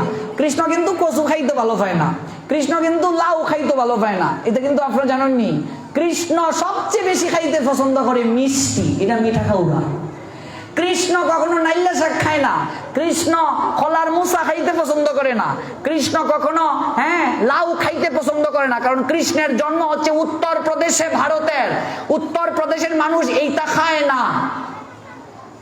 তাহলে এটা কার খানি? এটা মহাপ্রভুর খাবার। এই কলিযুগে আমরা এতটাই সৌভাগ্যবান, এই কলিযুগে যিনি ভগবান তিনি আমাদের বাঙালি গড়ে জন্ম নিয়েছেন। জয় জয় শ্রী রাধে শ্যাম। মহাপ্রভু বাঙালি। আজকে সমস্ত বিশ্ব পাশ্চাত্যের যারা কোনোদিন লাউ খাইয়া অভ্যাস নাই, কচু খাইয়া অভ্যাস নাই, কলার মুসা খাইয়া অভ্যাস নাই, মুড়ি খাইয়া অভ্যাস নাই, এইটা বাঙালি খাওন খাইতেছে মহাপ্রভুরে ভালোবাসা। তারা জীবনে বাংলা চিনে না, ওরা মহাপ্রভুকে ভালোবেসে চৈতন্য চরিতামৃত পড়ছে, বাংলা শিখছে। আমরা কতটা গর্বিত আমাদের চৈতন্য মহাপ্রভুকে জানার জন্য। বিশ্বের সমস্ত মানুষেরা আজকে বাংলা ভাষা শিখার চেষ্টা করছে। মহাপ্রভু বাঙালি, কৃষ্ণের কিন্তু এইটা খাওয়ান পছন্দ না। কৃষ্ণ কখনো কলার মুচা, লাউ, তারপর হচ্ছে লাউয়ের ডেডা, এটা খায় না। এগুলো হচ্ছে মহাপ্রভুর প্রিয়। কৃষ্ণের খাবার দাবার কি? কৃষ্ণ কোনগুলো খেতে পছন্দ করে? মুদগব্রা, মাসবরা, রুটিকা, ঘৃতান্ন। কৃষ্ণের আলাদা খাবার। উত্তর প্রদেশের মানুষেরা ভাত খাইতে পছন্দ করে না, ওরা রুটি খাইতে পছন্দ করে। কৃষ্ণের খাবার এগুলো নয়। কৃষ্ণ মিষ্টি জাতীয় সবচেয়ে উপাদেয় বিষয়গুলোকে বেশি প্রাধান্য দেন। কিন্তু আমরা এই চৈতন্য মহাপ্রভুর অনুসারী, আমরা গৌর অনুগত প্রাণ, আমরা কলিগত মানুষ। আমাদের গৌর আমাদের অন্তরের ধন, আমাদের গৌর আমাদের কাঙ্গালের ঠাকুর। এই জন্য কাঙ্গালের ঠাকুর, কাঙ্গালের ভগবান গৌর হরি এমন খাওন দাওনকে বেছে নিলেন, কারণ কলিযুগের মানুষ তারা যেন এত টাকা পয়সা না পাইলেও যেন মহাপ্রভুকে ভালোবাসতে পারে। এই জন্য কচু সব জায়গায় পাওয়া যায়, লতা সব জায়গায় পাওয়া যায়, নাইলা শাক সব জায়গায় পাওয়া যায়, কলার মুসা, কাঁচকলা, এটা সব জায়গায় পাওয়া যায়। এটাই মহাপ্রভু খাইতে পছন্দ করে। বাঙালি তিনি, বাঙালি খাবার তিনি পছন্দ করেন। এমনকি মিষ্টি লাউ ছাড়া মহাপ্রভু লাবড়া খেতে পছন্দ করে, যাকে পঞ্চব্যঞ্জন বলা হয়। এগুলো আমরা গৌর লীলা যখন আস্বাদন করব জানবো। লাউ ছাড়া কখনো মহাপ্রভুর সেবা পূর্ণ হয় না। কেন? তার পিছনে কারণ আছে। শ্রীধরকে কৃপা করেছিলেন। কলার মুচা মানে কলার তৌর, কলার তৌর ছাড়া মহাপ্রভুর সেবা পূর্ণ হয় না। এগুলো মহাপ্রভুর সবচেয়ে প্রিয়, সবচেয়ে প্রিয় এগুলো মহাপ্রভু খেতে পছন্দ করেন। এই জন্য ঘৃত অন্ন যদি এই মাসে দাও ভগবানকে, ভগবান অধিক সন্তুষ্ট হন এবং সর্বপাপ তার বিনষ্ট হবে। সবচেয়ে বেশি এই মাসে ঘিটার গুরুত্ব বেশি। ঘি, গুড় কেউ নাই তোমরা এখানে আছে? আচ্ছা, এখন গুড় থাকলেও লাভ নাই, দই দুধ নাই বেশি। তো গুড় থাকলে খুব ভালো, বেশি করে দুধ, ছানা, মাখন ইত্যাদি দিতে পারবে। সর্বতীর্থে স্নান হবে। যারা ব্রাহ্ম মুহূর্তে মানে সূর্য উদয়ের আগে স্নান করবে তারা সর্বতীর্থে স্নান করার কৃপা পাবে। এবার প্রদীপ প্রজ্বলন যারা করবে তাদের কি কৃপা হবে এটা আমরা আজকে শুনে, আজকে আমরা দামোদর তথা কার্তিক মাসের মহিমা এখানেই বিশ্রাম টানবো। কালকে থেকে গীতা থেকে শুনবো। ত্রেতা যুগে বৈকুণ্ঠ নামে একজন ব্রাহ্মণ ছিলেন। ব্রাহ্মণের নাম কি? বৈকুণ্ঠ। তিনি কার্তিক মাসে শ্রীহরির পুরু ভাগে একটা ঘৃত প্রদীপ দান করার জন্য গৃহে গমন করলেন। একটা ঘিয়ের প্রদীপ তিনি দান করলেন। কোথায় দিবেন? তুলসীর তলায়, তুলসী বৃক্ষের নিচে একটা ঘিয়ের প্রদীপ দিলেন। এবার ঘৃত প্রদীপটা যখন দিয়ে গেলেন, একটা মুশিক বুঝো গো মা? বুঝে। একটা মুশিক আইছে ঘি খাইতো, একটা মুশিক আসছে, আর ঘৃত প্রদীপটা দিয়ে তো তিনি চলে এসেছেন বৈকুণ্ঠ। তখন এই সলতেটা নিবু হয়ে গেছে। মুশিক আসলো ঘি খেতে। এবার তার চঞ্চু মানে ঠুট দিয়ে যখন ঘিটা গ্রহণ করবে তখন অজান্তেই সে সলতেটাকে কি দিল? উস্কে দিল মুশিকটা। এবার উস্কে দেওয়ার কারণে সঙ্গে সঙ্গে আলোটা অধিক পরিমাণে প্রজ্বলিত হয়ে গেল, অধিক পরিমাণে প্রজ্বলিত হলো। এবং সেই মুশিক যখন ঘি খেয়ে পলায়ন করবে তখন সর্পের সঙ্গে তার ঝগড়া হলো। একটা সাপের সঙ্গে দেখা হয়েছে, মুশিক আর সাপ এমনিতেই তারা সবসময় বিবাদ করে, দংশন করলো, মুশিকটা মৃত্যুবরণ করলো।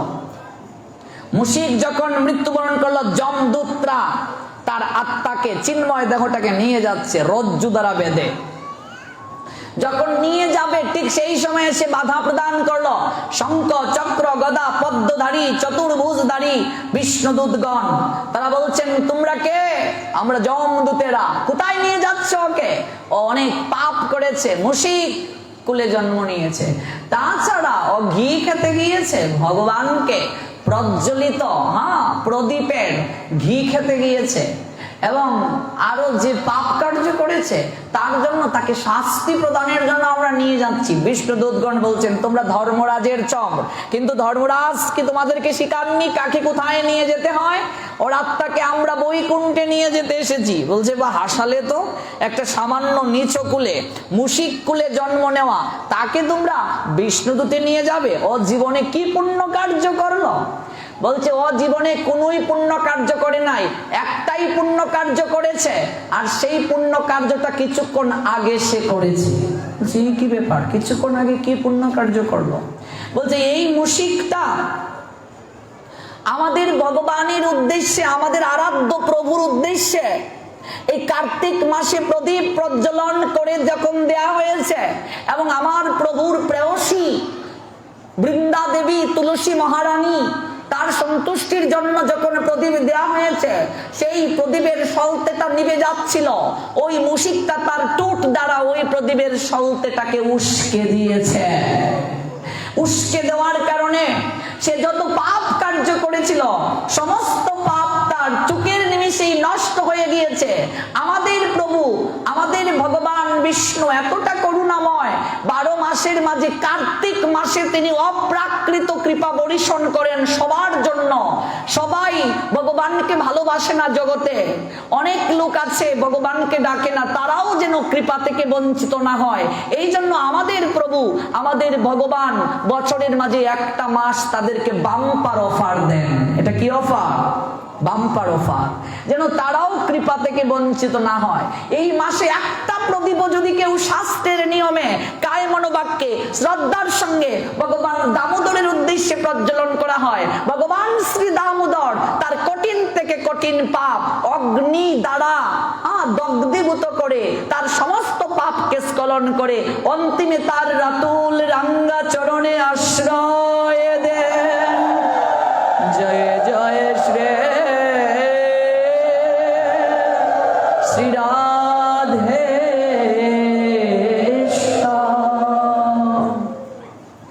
এবার যমদূতগণ অবাক হয়ে গেল, সর্বনাশ, সামান্য একটা প্রদীপের সলতা উস্কে দিয়েছে, তাতেই তার সমস্ত পাপ দূর হয়ে গেল।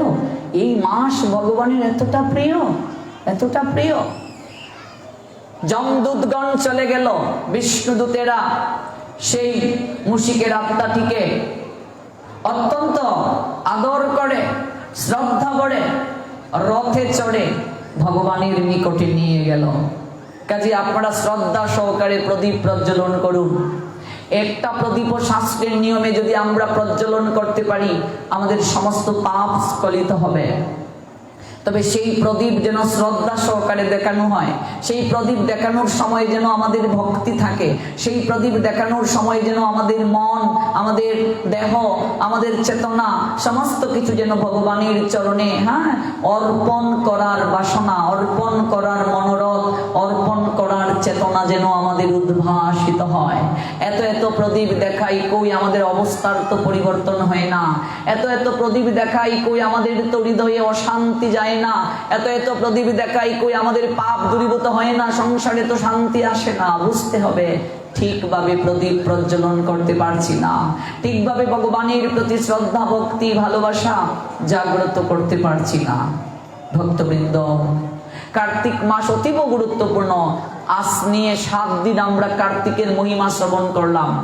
যদি আপনারা নিয়ে যেতে পারেন এই 7 দিন থেকে কার্তিক মহিমার কয়েকটা কথা বাড়িতে যদি নিয়ে যেতে পারেন এবং আচরণে যদি আনেন, তাহলেই জীবন ধন্যাতি ধন্য হয়ে যাবে। ভেবে দেখুন, এই দেবতাদেরও দুর্লভ মনুষ্য জন্ম পেয়েও আমরা হেলায় হেলায় জীবনটাকে কাটিয়ে দিচ্ছি, বিষয় যাতনায় দগ্ধীভূত হচ্ছি, অমৃত ত্যাগ করে বিষ ভক্ষণ করছি, সংসার বিষ।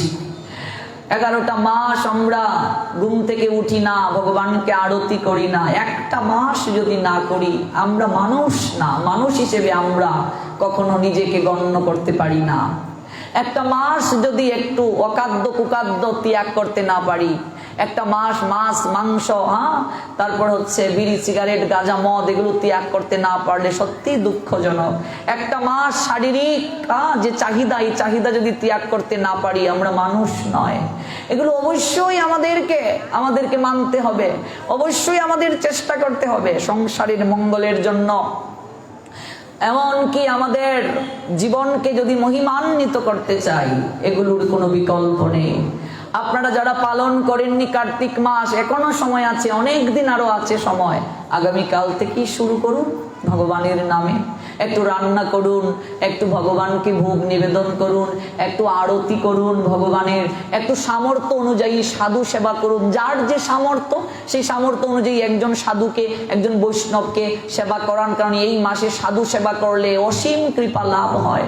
একটু সামর্থ্য অনুযায়ী দান করুন, কাউকে একটা তুলসীর মালা দান করতে পারেন, কাউকে একটা জপমালা দান করতে পারেন। এই যে এরকম মালা গেঁথে আনা হয়, ভাগবতকে দেয়া হচ্ছে, এটা তো অসীম কৃপা। কিংবা একটা ফুল নিয়ে আসুন ভগবানের জন্য, যার যে সামর্থ্য। ভগবানের জন্য একটু ফল নিয়ে আসুন, একটা করেও যদি আপেল কিংবা একটা পেয়ারা, যার যে সামর্থ্য। একটা ধূপকাঠির প্যাকেট নিয়ে আসুন ভগবানের জন্য, একটু প্রদীপ নিয়ে আসুন, একটু ঘি নিয়ে আসুন, যার যে সামর্থ্য। কারণ ছোট ছোট বিন্দুকণা, বালি বা জলকণা, এগুলোর মাধ্যমেই একসময় মহাসাগর হয়ে যায়, মহাদেশ হয়ে যায়। কাজেই ছোট থেকেই বৃহত্তের সৃষ্টি। অল্প অল্প করে করলেই অনেক কিছু হয়। অনেক ভক্তবৃন্দ, কেউ যদি একটা করে ফল নিয়ে আসেন, অনেক ফল হয়ে যাবে। একটা ধূপকাঠি নিয়ে আসলে অনেক হয়ে যাবে, একটা প্রদীপ নিয়ে আসলে অনেক হয়ে যাবে, প্রতিদিন প্রজ্বলন করতে পারবেন। একটা ফল নিয়ে আসলে অনেক হয়ে যাবে। এই মাস অতীব সৌভাগ্যের মাস, এই মাস কৃপা লাভের মাস। এই লাভ আমরা যদি গ্রহণ না করি, সত্যি আমরা অমৃত পেয়ে আমরা তার যথার্থ ব্যবহার করতে পারলাম না। সুযোগ পেয়ে আমরা যথার্থ ব্যবহার করতে পারলাম না।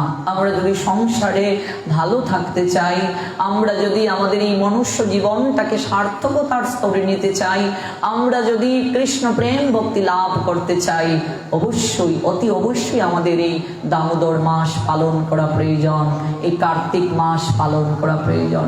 প্রত্যেক বছর এই কার্তিক মাস, দামোদর মাস এসে আমাদেরকে এক অভিনব বার্তা দিয়ে যায়।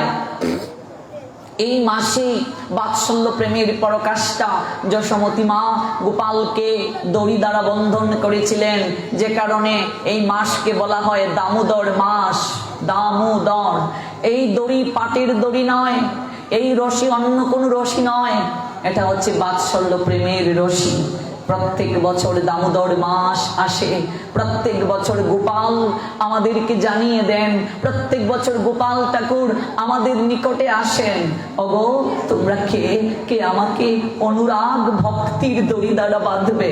প্রত্যেক বছর গোপাল আমাদের গৃহে আসেন প্রেমের দড়ি দ্বারা বন্ধন স্বীকার করার জন্য। আমরা কোথায় পড়ে আছি? এই চাকচিক্যময় জগতে পড়ে আছি, আমার আমার করছি। কতটা ভালোবাসি ভগবানকে একবার ভেবে দেখুন। নিজের সন্তানের মতো তো ভগবানকে ভালোবাসি না। নিজের সন্তানকে প্রতিদিন কি খেতে দেই, কত আইটেম রান্না করে তাকে খেতে দিই, আর ভগবানের জন্য কি? ভগবানের জন্য এই সপ্তাহে 1-2টা দিন লাড্ডু, একটু চিনি, একটু মিশ্রি, নতুবা একটু বাতাসা। আর যদিও রান্না করে দেই অন্তত মাসে একটা দিন। আমরা কত প্রকার খাবার খাই। ভগবান বলছেন, ওরে আমার জিনিস যারা আমাকে দিয়ে খায় না ওরা চোর, চৌর্যবৃত্তি করে। এই সংসারে কিচ্ছু নিয়ে আসে নাই তারা, এই কাপড়টাও নিয়ে আসে নাই লজ্জা নিবারণের, সবকিছু আমি দিয়েছি, অথচ আমাকেই ভুলে গেছে ওরা। এতটা অকৃতজ্ঞ। ভগবানকে নিজের পরিবারের সদস্য ভাবতে হবে। যেদিন থেকে আপনি ভগবানকে আপনার গৃহ মন্দিরে স্থাপন করেছেন সেই দিন থেকে ভগবান আপনার পরিবারের একজন সদস্য হয়ে গেছেন। ভগবান গোপাল অধিক করুণাময়। ভগবানের গোপাল রূপ সারল্যের প্রতীক। ছোট্ট বাচ্চা মাকে যদি লাথি দেয়, বাবাকে যদি লাথি দেয়, মা আরো আনন্দ পায়। বাবা এক গালে দিয়েছো আরেক গালে দাও, কত আনন্দ পায়। কিন্তু এই ছেলে যখন বড় হয়ে গায়ে হাত তুলে কি হয় অবস্থা মা? এই জন্য ভগবানের গোপাল রূপ অধিক করুণাময়, অধিক কৃপাময়। ওই রূপে যদি আমরা আরাধনা করি অধিক কৃপা হয়। ভগবান এই কার্তিক মাসে ওই বাল্য লীলা সম্পাদন করেছেন, এই জন্য এই মাসটা কৃপাময়। ছোট্ট শিশু কি থাকে, সরল থাকে, যত্রতত্র কিছু দিয়ে দেয়। ছোট্ট শিশুকে যদি গিয়ে বলো এটা দিয়ে দাও, মহামূল্যবান জিনিস তোমাকে দিয়ে দেবে, সে কখনো বিচার করবে না। এই জন্য এই মাসে আমরা ভগবানের কাছে যা চাই ভগবান বিচার করে না। অপাত্রেও ভগবান এই মাসে দান করে দেয়। ভগবানের অন্য রূপে আরো যে রূপ রয়েছে, এই 12টা মাসের ভগবানের 12টা নামে 12টা মাস। কার্তিক ভগবান দামোদরের নামে, আর বাকি মাসগুলো ভগবানের অন্য নামে। হ্যাঁ, যেমন বৈশাখ মাস মধুসূদন, ভগবানের মধুসূদন নামে। অন্যান্য ভগবানের নামে এত কৃপা নেই, কিন্তু কার্তিক মাসে ভগবানের অধিক কৃপা। কারণ ভগবান এই নামটা ছোটকালে বাল্য প্রেম আস্বাদনের সময়ের মাস কার্তিক। ভগবান এই মাসে পাত্র অপাত্র বিচার করেন না। ভক্ত তার কাছে যেভাবে চায়, যা চায় ভগবান চোখ বুজে দিয়ে দেন। ভগবান এত বিচার করেন না। যদি একটু তাকে আমরা ভালোবাসতে পারি, যদি একটু প্রেম ভক্তি তাকে অর্পণ করতে পারি। গোপালকে পরিবারের একটা সদস্য ভাবো, যে গোপাল আমার ঘরের ছেলে, তাকে খাবার না দিয়ে আমরা খাবো না। ঘুম থেকে উঠে আমরা আগে কি করি, নিজেদের খাবার দাবার নিয়ে ব্যস্ত থাকি। কিন্তু না মা, আগে ঘুম থেকে উঠে জল তুলসী তাকে দাও, একটু ভোগ নৈবেদ্য তাকে দাও, সবাই পরিবারের একটু প্রসাদ পাও। হ্যাঁ, ভগবানকে যা দিয়েছো, তারপর নিজের খাবার দাবার গ্রহণ করো। চাকরিতে যাবে, ব্যবসায় যাবে, যেখানেই যাবে, নিত্য যে কার্যটা এটা সেরে যাও, ভগবানকে প্রণাম দিয়ে যাও। সকালে যদি নিত্য কার্য সেরে একটু হরিনাম করে, একটু গীতা পড়ে যদি কোথাও বের হও, তোমার সারাটা দিন অনেক ভালো যাবে। ভগবান তোমাকে সব সময় রক্ষা করবেন, তোমার কোনো বিপদই হবে না। আমরা ভগবানকে ভালোই বাসতে পারি। দেখুন ভালোবাসাটা কেমন। বৃন্দাবনের এক বাবাজি, ছোট্ট একটা বালক। বৃন্দাবনে যারা গিয়েছেন দেখবেন ছোট্ট শিশুদেরকে লালা বলে ডাকা হয়। লালা, ছোট্ট লালা, একটা ছোট্ট ছেলে। তাকে বৃন্দাবনের এক মহারাজ বলছেন, বাবাজি মহারাজ, রে লালা, তোদের পরিবারের সদস্য কজন রে? ছোট্ট ছেলেটা বলছে, মহারাজ আমাদের পরিবারের সদস্য 5 জন। কে কে? আমার বাবা, মা, আমি, আমার বড় ভাই আর আমার একটা বোন। লালা চল না, তোদের বাড়ি যাব। যাবে? আমাদের তো অনেক সৌভাগ্য, চলো।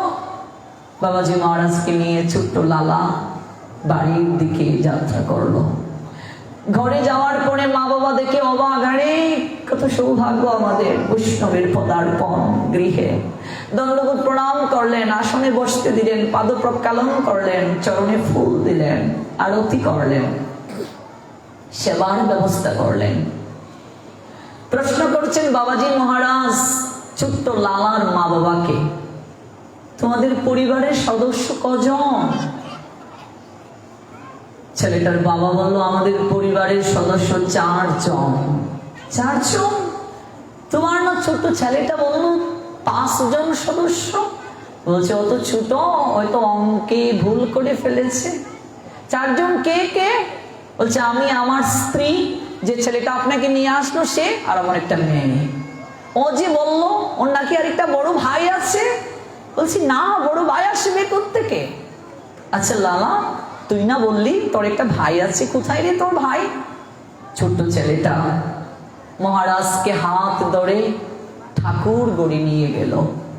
আসনে একটা চমৎকার গোপাল বসে আছে সিংহাসনে, ওর দিকে অঙ্গুলি দিয়ে ছোট্ট ছেলেটা বলছে, মহারাজ ওই গোপাল ও আমার দাদা, ও আমার বড় ভাই। ঘুম থেকে উঠে মা যখন আমাকে খাবার না দিয়ে এখানে খাবার দেন, আমি একদিন মার আঁচল ধরে বললাম, ও মা আমি না তোমার ছেলে, তুমি আমাকে খাবার না দিয়ে এই জায়গাটাতে কেন দাও? ওকে কেন খাবার দাও? ও তোমার কে? আমি না তোমার ছেলে। আমার মা আমাকে জড়িয়ে ধরে চুমুকে বলছে, বাবারে লালা তুই যেমন আমার ছেলে, ওই গোপালও আমার ছেলে রে। তুই আমার ছোট ছেলে আর গোপাল আমার বড় ছেলে। বাবা তোর তো ক্ষুধা লাগলে তুই বলতে পারিস, মা আমার ক্ষুধা লেগেছে। তোর তো তৃষ্ণা লাগলে বলতে পারিস, ও মা মা আমার পিপাসা পেয়েছে, আমি জল খাবো। লালা আমার গোপাল শোনা আমার বড় ছেলে কথা বলতে পারে না রে। ওর ক্ষুধা লাগলেও বলতে পারে না, ওর তৃষ্ণা লাগলেও বলতে পারে না, একটু লবণ কম হলেও বলতে পারে না, বেশি হলেও বলতে পারে না। তবে হ্যাঁ হ্যাঁ ভালোবাসা যার তার প্রতি প্রগাঢ় হয়, সে সেই ভালোবেসেই তার সেবা করে। জানিস বাবা মার কোন সন্তানের প্রতি সবচেয়ে বেশি নজর থাকে? যে সন্তানটা মায়ের কাছে কিছু মুখ ফুটে বলতে পারে না। 4টা ছেলে যদি তোমার থাকে মা, যে সন্তানটা তোমার কাছে কিছু বলতে পারে না, কথা বলতে পারে না, বাকি ছেলেদের চেয়ে ওই ছেলেটার প্রতি তোমার নজরটা একটু বেশি থাকে। ওরে তোরা তো বলতে পারিস রে, ও যে কথা বলতে পারে না। গোপাল তোর দাদা হয় রে। বাবা তুই যে জায়গায় যাবি তোর গোপাল দাদাকে প্রত্যেক দিন প্রণাম করে যাবি। বাবা তুই যে জায়গায় যাবি তোর গোপাল দাদাকে স্মরণ করে যাবি। দেখবে বাবা এই জীবনের প্রতি কোনোদিন তোর কোনো বিপদ হবে না। গোপাল আমার ছেলে হয় রে, আমার ছেলে। মহারাজ আমার মা কি মিথ্যে কথা বলেছেন? আমার মা কি মিথ্যে কথা বলেছেন? আপনি বলুন। গোপাল কি আমার দাদা না? গোপাল কি আমার বড় ভাই না? বৃন্দাবনের বাবাজি মহারাজ ছোট্ট ছেলেটাকে জড়িয়ে ধরলেন, তাকে কোলে তুলে নিলেন। লালা লালা রে, কে বলছি গোপাল তোর দাদা না? তোর মতো করে গোপালকে যে ভালোবাসে, গোপাল কি তার আপনার জন্য হয়ে থাকতে পারে রে? তোর মতো করে গোপালকে যে ভালোবাসে, গোপাল কি তার আপনার জন না হয়ে থাকতে পারে? ওরে লালা তুই আমার বয়সে ছোট হতে পারিস রে, কিন্তু লালা আমি আজ তোকে একটা প্রণাম নিবেদন করছি। তুই যতটা গোপালকে ভালোবেসে আপনার করতে পারিস লালা, আমি আজও এতটা আপন গোপালকে করতে পারি নাই। ওরে আমি তোকে প্রণাম করছি না রে, আমি তোর বৈষ্ণবতাকে প্রণাম করছি। এই ভালোবাসার বন্ধনে গোপাল বাধা থাকে। তাই তো ভাগবত আচার্যগণ এই ভালোবাসার প্রতিচ্ছবিকে দেখে বলছিলেন, ওগো মাতা মুরে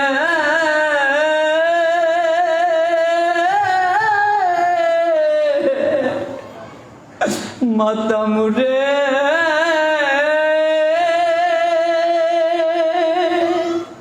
পুত্র ভেবে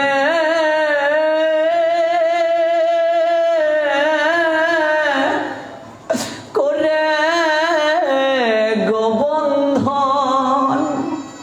দেখো দেখো দেখো মা যশোমতী মা আমাকে সাধারণ সন্তান মনে করেছে। যে দেবতারা কৃষ্ণের চরণধুলি পায় না, যে মুনিগণ যোগীগণ যোগ সাধনা করে ধ্যানের মাধ্যমে বিন্দু বিসর্গ কৃষ্ণের কৃপা লাভ করতে পারে না, সেই ব্রজের গোয়ালিনী নন্দ মহারানী একটা দড়ি দ্বারা অনন্ত কোটি বিশ্ব ব্রহ্মাণ্ডের মালিক ভগবানকে বেঁধে ফেলেছে। এটা কিসের বাঁধন গো? এটা যে প্রেমের বাঁধন। ভগবান কেবল ভক্তের প্রেমের কাছে ঋণী হয়ে যান, প্রেমের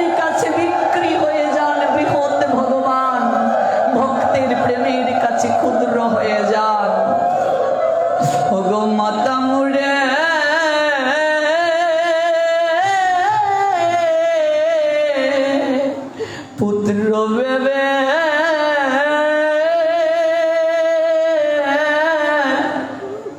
করে গো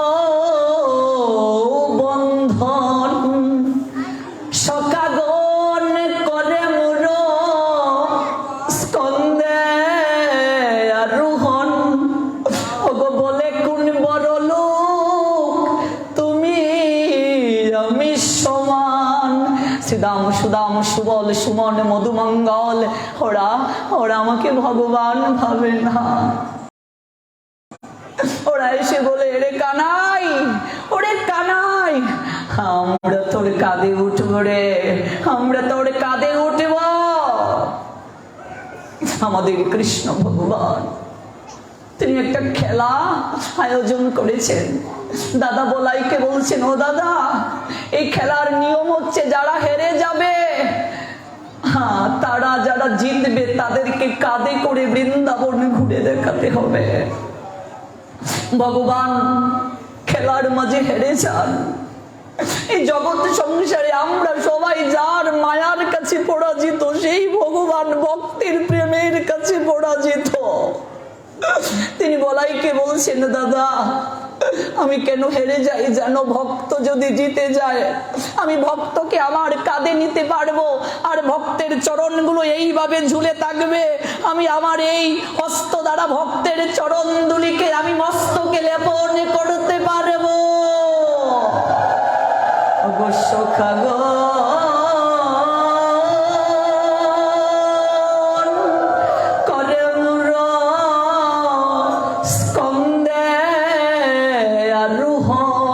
সকারা কাঁধে চড়ে, হ্যাঁ কানাইয়ের, ও কানাই কানাই, হ্যাঁ আমাদেরকে একটু কাঁধে চড়ারে ভাই। ওরা ফল বৃক্ষ থেকে তুলে আনে, ওরা একটু খায়, খেয়ে দেখে কোন ফলটা মিষ্টি আর কোন ফলটা টক, কোন ফলের মাঝে বিষ আছে, কোন ফল অমৃত রে। ফল যদি বিষ হয়, সেই ফল যদি আমাদের কানাই খায়, সেই ফল যদি আমাদের গোপাল খায়, ওরে বিষ ফল খেলে তো আমাদের কানাইয়ের মৃত্যু হয়ে যাবে রে। ওরা ওরা ভগবান ভাবে না। প্রীতির রাজ্যে বিচার হয় না গো, ভালোবাসা যেখানে গভীর এখানে ভগবত্তার বিচার হয় না। ওরে কানাই যদি মরে যায় আমরা কার কাঁধে চড়বো রে? ওরে কানাই যদি মরে যায় আমাদের সঙ্গে কে খেলা করবে? ওরে কানাই যদি মরে যায় আমাদেরকে কে আনন্দ বিধান দেবে? ওরা তাই ফল খেয়ে পরখ করে দেখে কোন ফলের মাঝে মিষ্টি আছে, কোন ফলের মাঝে টক আছে। ওরা টক ফলটা রেখে দেয়, ওরা মিষ্টি ফলটা কানাইয়ের মুখে তুলে দেয়। ওরে কানাই, আমরা রাজভোগ দিতে পারি না, আমরা কাঙ্গাল হতে পারি, কিন্তু কানাই এই উচ্ছিষ্ট ফলের মাঝে আমাদের হৃদয়ের সর্বপ্রেমটা আমরা মিশিয়ে দিয়েছি। ওরে কানাই, এই উচ্ছিষ্ট ফলটার মাঝে আমাদের হৃদয়ের সবটুকু প্রেম আমরা মিশিয়ে দিয়েছি। নে না ভাই কানাই, এই ফলটা গ্রহণ কর। ওরা পুষ্প তুলে অনুরাগ দ্বারা মালা গাঁথে। ওরা ওরা এই মালা প্রথমে নিজেদের গলায় ওরা পরে, তারপর সেই মালা ওরা কানাইয়ের গলায় পরিয়ে দেয়। দেখি দেখি দেখি গোপাল, ও গোপাল তোকে কেমন দেখাচ্ছে দেখি না। ব্রজবাসীগণ ব্রজ গোপিকাগণ বলে, আর একবার নাচ না, ওরে তোকে ননি দেব, মাখন দেব। যে ভগবান তিনটা দুঃখের বাজনা দ্বারা জগতের সংসারী জীবদেরকে নাচাচ্ছে, কামনার নাচনে নাচছি আমরা, সেই গোবিন্দ তার কি কিছুর অভাব? সে গোপিকাদের কাছে গিয়ে কাঙ্গালের মতো হাত পাতে, আমাকে একটু ননি দাও। ব্রজ গোপীরা বলে, নাচ নাচ, নাচলে তোকে ননি দেব। ভগবান নাচে কেন? কি আছে এই ননি মাখনের মাঝে? ব্রজবাসীদের হৃদয়ের প্রেম আছে, প্রেম, ভক্তি আছে, ভক্তি। যার কারণে তো যশোমতী মার বাৎসল্য প্রেমের বাঁধনে বাঁধা হয়ে গেল গোপাল। কান্দরে উঠ বস করায় যশোমতী, এই গোপাল কান্দরে উঠ বস কর। হাতে একটা লাঠি যখন নিলেন, থরথর করে কাঁপছে গোপাল। ও মা এবারের মতো আমায় ছেড়ে দাও না, আমি আর কখনো নড়িচুরি করবো না। না, তোকে বিশ্বাস নেই, কান ধরে উঠ বস কর। গোপাল থরথর করে কাঁপে। কিসের ভয়? এই যে বাৎসল্য, প্রেম গো প্রেম। আমরা যদি ভগবানকে ভালোবাসি, এই কার্তিক মাসটা তার জন্য নিয়ম করে চলা ব্যাপারই না, আমাদের আত্মকল্যাণের জন্য, আমাদের আত্মমঙ্গলের জন্য। দেখবে একটা মাস ভজন করো, বাকি 11টা মাস সংসারে তুমি ভালো থাকতে পারবে। একটা মাস ভগবানকে দিয়ে দাও, বাকি 11টা মাস ভগবান তোমাকে ভালো রাখবেন। এই যে ব্রজবাসীদের প্রেমের কথা আমরা ভাগবতে যখন প্রবেশ করব, তখন আমরা শুনবো কতটা প্রেম, কতটা ভক্তি ওরা গোপালকে দিয়েছিলেন। যার কারণেই তো ভগবান বৃন্দাবনের ভক্তদেরকে ভুলতে পারেন না। ঘুমের গুড়ে গুড়েও ব্রজবাসীদেরকে নিয়ে তিনি স্বপ্ন দেখেন, প্রলাপ বকেন। আমরা শুনবো ধারাবাহিকতা অনুসারে সেই কথাগুলো। এই জন্য আপনাদেরকে প্রত্যেক দিন এই অনুষ্ঠানটিতে আসতে হবে। আগামীকাল প্রদীপ প্রজ্বলন হবে, আপনারা প্রদীপ প্রজ্বলনে অংশগ্রহণ করবেন। আগামীকাল থেকে আমরা 7 দিন গীতা থেকে শুনবো, তারপর আমরা ভাগবতের সেই অমৃত লহরী শ্রবণ করব। চলুন, রাধা প্রেমের মিলিত তনু, প্রেম পুরুষোত্তম পরমেশ্বর ভগবান শ্রীকৃষ্ণ চৈতন্য মহাপ্রভু যিনি জগতে না আসলে আমরা রাধা কৃষ্ণেরই অপূর্ব লীলা জানতাম না, আমরা ভাগবতের অপূর্ব প্রেম কথা, এত সহজ করুণা ঘন ভজনের কথা জানতাম না। সেই গৌর চরণে অঞ্জলি না দিলে যে আমরা ভাগবত উপলব্ধি করতে পারবো না। সবাই বসুন, বসে কৃপা করে গৌর চরণ বন্দনা করুন, তারপর আসনকে প্রণাম দিয়ে আপনারা সবাই শিও শিও স্থান ত্যাগ করবেন। প্রাণ খুলে গান গৌর চরণে প্রেম ভক্তি অঞ্জলি নিবেদনের পর্বটি অংশগ্রহণ করুন সবাই। গৌর গৌর গৌর হরে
প্রাণের